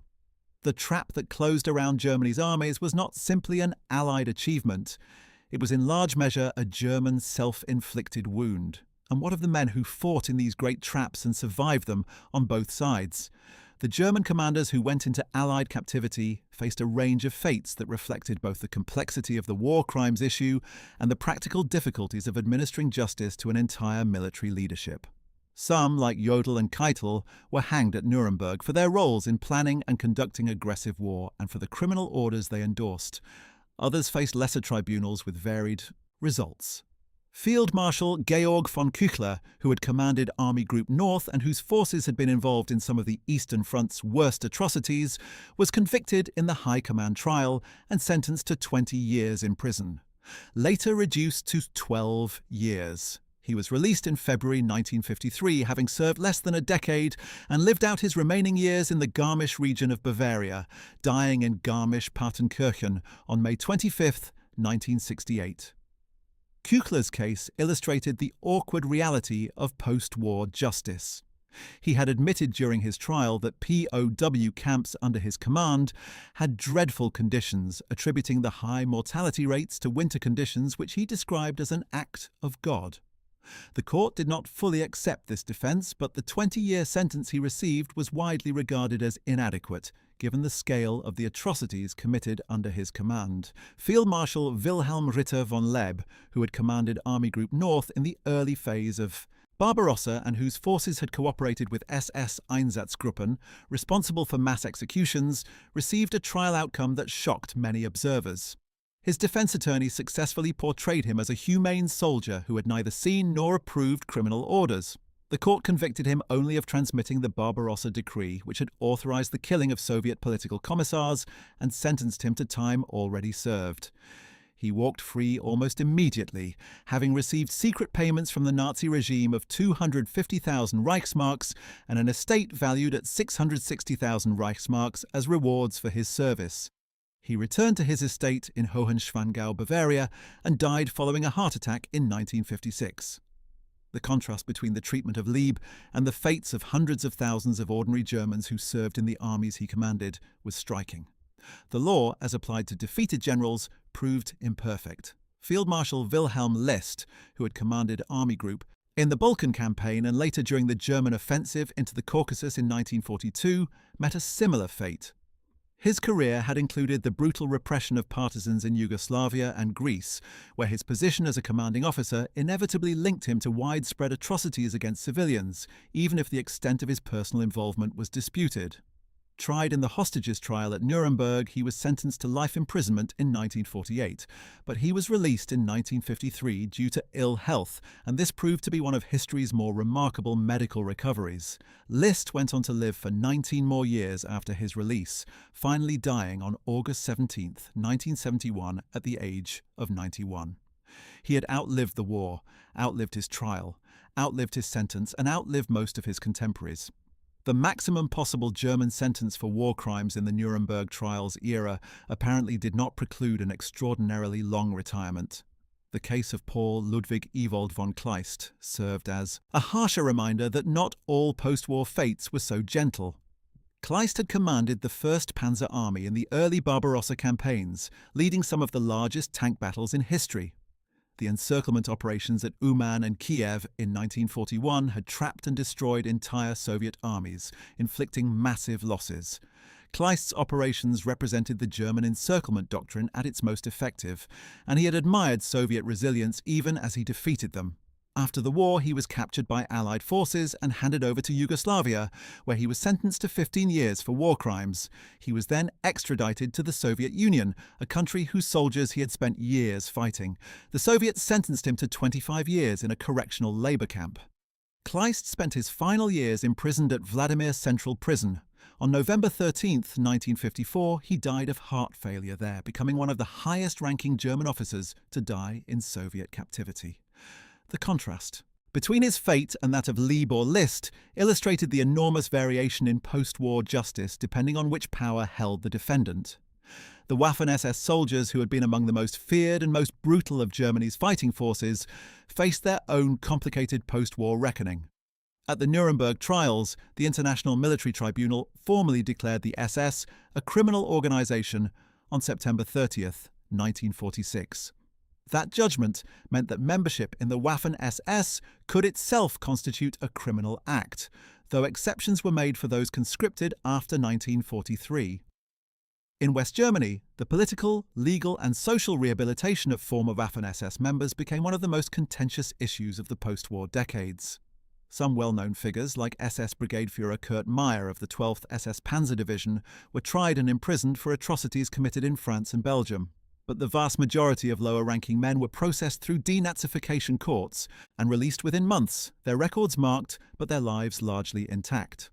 By the early 1950s, political pragmatism had begun to outweigh the spirit of denazification.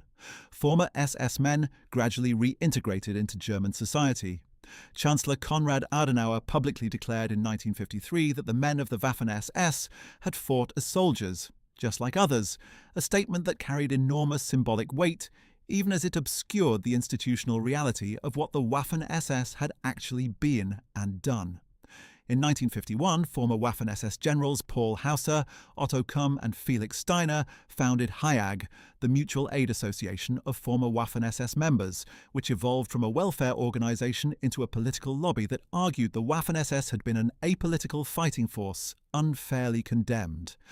The organization published magazines and memoirs that systematically reframed SS divisions as elite military units, building a revisionist narrative that found considerable support among conservative West German politicians in the 1950s and 1960s.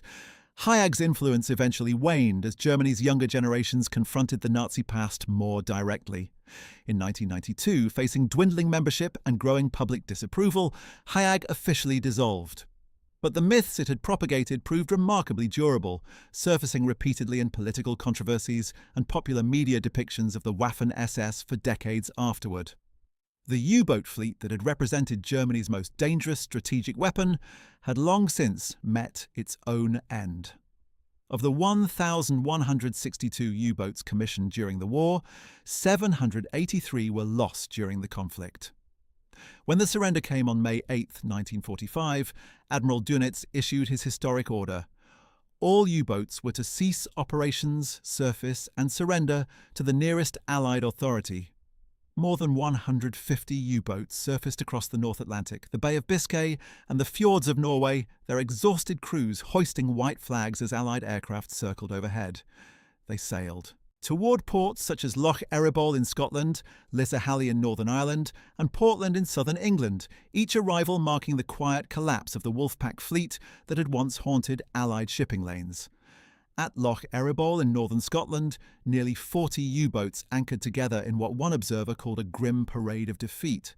Allied boarding parties seized codes, charts and weapons.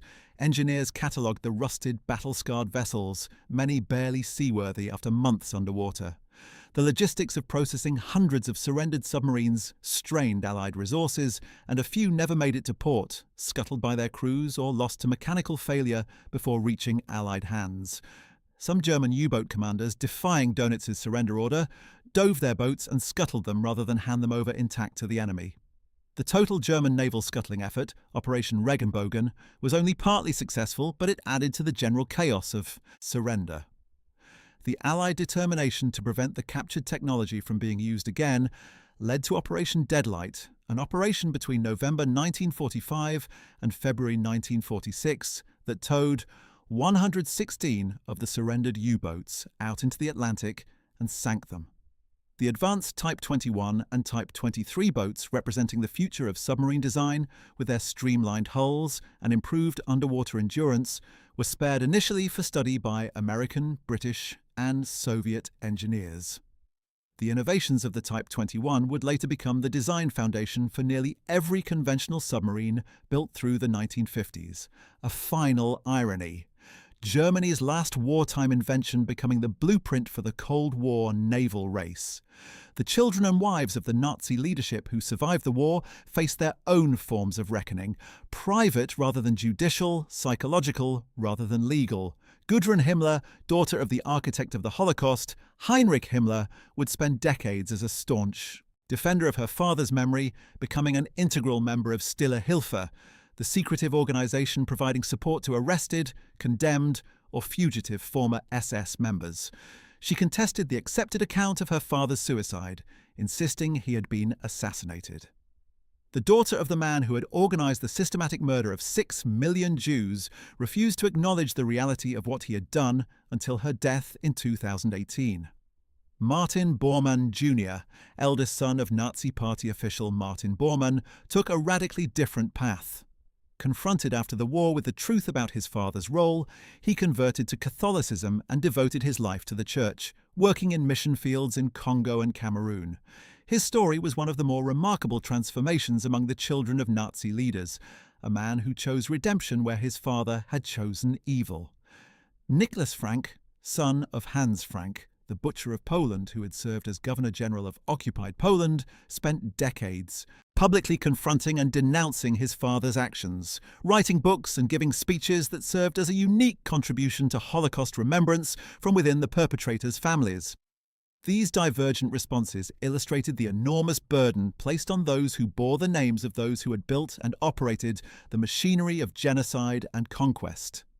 It is worth reflecting in the final account of how the Allies trapped the Germans on the profound human cost of the process. The Allied strategy of encirclement, however brilliant and however necessary to end a war of unparalleled destructiveness, was not an abstract chess game. Every encirclement meant men dying in the cauldrons, dying of wounds and starvation and cold, dying in Soviet captivity, dying in the desperate breakout attempts that sometimes succeeded and sometimes failed. The Battle of Stalingrad cost the Soviet Union perhaps 750,000 casualties in addition to the German losses. The Falaise pocket left the Norman countryside strewn with the bodies of tens of thousands. The Battle of the Bulge cost the lives of young American men on both sides who were simply following the orders of generals and politicians far removed from the freezing Ardennes forests. The encirclements in Italy, in the Balkans, in the Atlantic, in the skies over Germany, all involved men doing terrible things to other men in service of strategies conceived at headquarters and map tables. The German U-boat arm, for all the terror it represented to Allied shipping, had a casualty rate among its crews that exceeded any other branch of the German armed forces. Of the approximately 40,000 men who served in U-boats during the war, over 30,000 never returned. The machines that had once symbolized stealth and precision came to stand for loss, innovation, and remembrance. The preserved U-boats in museums at Chicago, Kiel, and Le Beau, and the hundreds of wrecks resting on the floor of the North Atlantic from Operation Deadlight serve as silent memorials to a conflict of industrial destruction unlike anything in human history. The story of how the Allies trapped the Germans is ultimately a story of learning. It is a story of how three very different Allied powers, with different military traditions, different political systems, different strategic cultures, and often different ideas about how to fight the war, gradually developed the capacity to coordinate their operations well enough to prevent Germany from using its central position and tactical excellence to survive. It is a story of intelligence gathering and deception planning, of scientific and technological competition, of industrial production on a scale that had never been seen before. It is a story of individual brilliance, from Zhukov's planning of Operation Uranus at Stalingrad, to Patton's pivot to relieve Bastogne, to the air crews who flew through murderous German flak to close the aerial lid on the German war machine. But it is also a story of German failure, of Hitler's catastrophic military decisions that threw away the advantages his armies had accumulated, of an ideology so rigid and so delusional that it prevented Germany's leaders from making the rational decisions that might have prolonged the conflict, and of a system of command so corrupted by fear of the Führer that capable officers could not always act on what they knew to be true. The Allied trap was set with skill and patience, but it was also in part a trap that Germany walked into with its eyes open, driven by a leader who refused to see the walls closing in until they had closed completely. By May 8, 1945, when the guns finally fell silent across Europe, the trap was complete. Germany lay in ruins. Its armies were in captivity. Its leaders were dead, imprisoned, or facing trial. The empire that had seemed unstoppable in 1940 had been surrounded, compressed, and destroyed in a 5-year application of force so total and so overwhelming that nothing like it had existed in the long history of warfare. The story of how the Allies trapped the Germans reminds us that in war, as in history more broadly, outcomes are not inevitable. Germany had genuine advantages that should not be minimized, in tactical skill, in the quality of its weapons, in the professional expertise of its officer corps, and in the extraordinary determination of its soldiers. The trap closed not because Allied victory was preordained, but because of 1,000 decisions, 1,000 battles, 1,000 acts of courage and calculation that gradually tipped the balance. Understanding how the trap was set is understanding one of the central narratives of the 20th century, a story of how the most militarized nation in Europe was ultimately undone by the combined weight of the world it had decided to challenge. The generals who designed the encirclements, the soldiers who fought in them, and the civilians who endured the consequences all deserve to be remembered as participants in an event that shaped the world we live in today. The Allies trapped the Germans through strategy, through coordination, through technology, through sheer industrial power, and through an extraordinary collective determination that the world these men were fighting for was worth the cost of winning it. Well, that is it for today. Thanks for watching. We hope you found this deep dive into one of World War II's most compelling strategic stories truly informative, and that you came away with a new appreciation for just how many layers of planning, deception, coordination, and sheer determination went into bringing the German war machine to its final defeat. If you enjoyed learning about how the Allies closed the great trap around Nazi Germany, make sure to check out our video about what happened to Germany's top field marshals after World War II, which goes into fascinating detail about the personal fates of the men who commanded those great armies. Don't forget to like this video, subscribe to our channel, and hit the notification bell to stay updated on more World War II content. See you in the next one. The men who fought in the great Allied encirclements carried the experiences of those battles with them for the rest of their lives.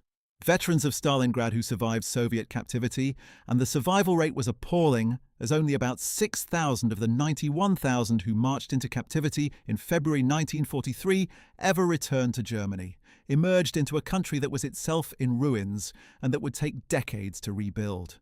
Veterans of the Falaise pocket, of the Hürtgen forest, of the Ardennes, and of the final battles in the Ruhr all had to find a way back to civilian life in a Germany that was physically destroyed, politically discredited, and psychologically shattered. The Waffen-SS veterans who had survived the war faced the particular burden of belonging to an organization declared criminal by an international tribunal. Many changed their identities or simply never spoke of where they had served.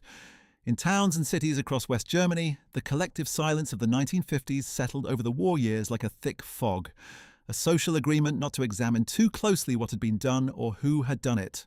The economic miracle of the 1950s and 1960s gave millions of Germans a new identity as builders and producers rather than soldiers and conquerors, and for a generation, that new identity held. Only gradually, through the trials of Adolf Eichmann in 1961, through the student movements of the late 1960s, through the slow opening of archives and the patient work of historians, did the full picture of what had happened begin to emerge into public consciousness. The trap that closed on Germany in 1945 had ended the shooting. But the reckoning with what Germany had done in the years before the trap closed would take decades longer and in some ways continues still. What the Allied trap achieved beyond the military. Victory was the permanent dismantling of a system that had threatened to reshape the entire world in the image of totalitarian conquest. The encirclements that destroyed German armies from Stalingrad to the Ruhr were not merely military operations. They were the mechanism through which the world rejected the German bid for continental domination, and through which the principles of law and human dignity that the Nazi regime had so completely violated were imperfectly and incompletely reasserted.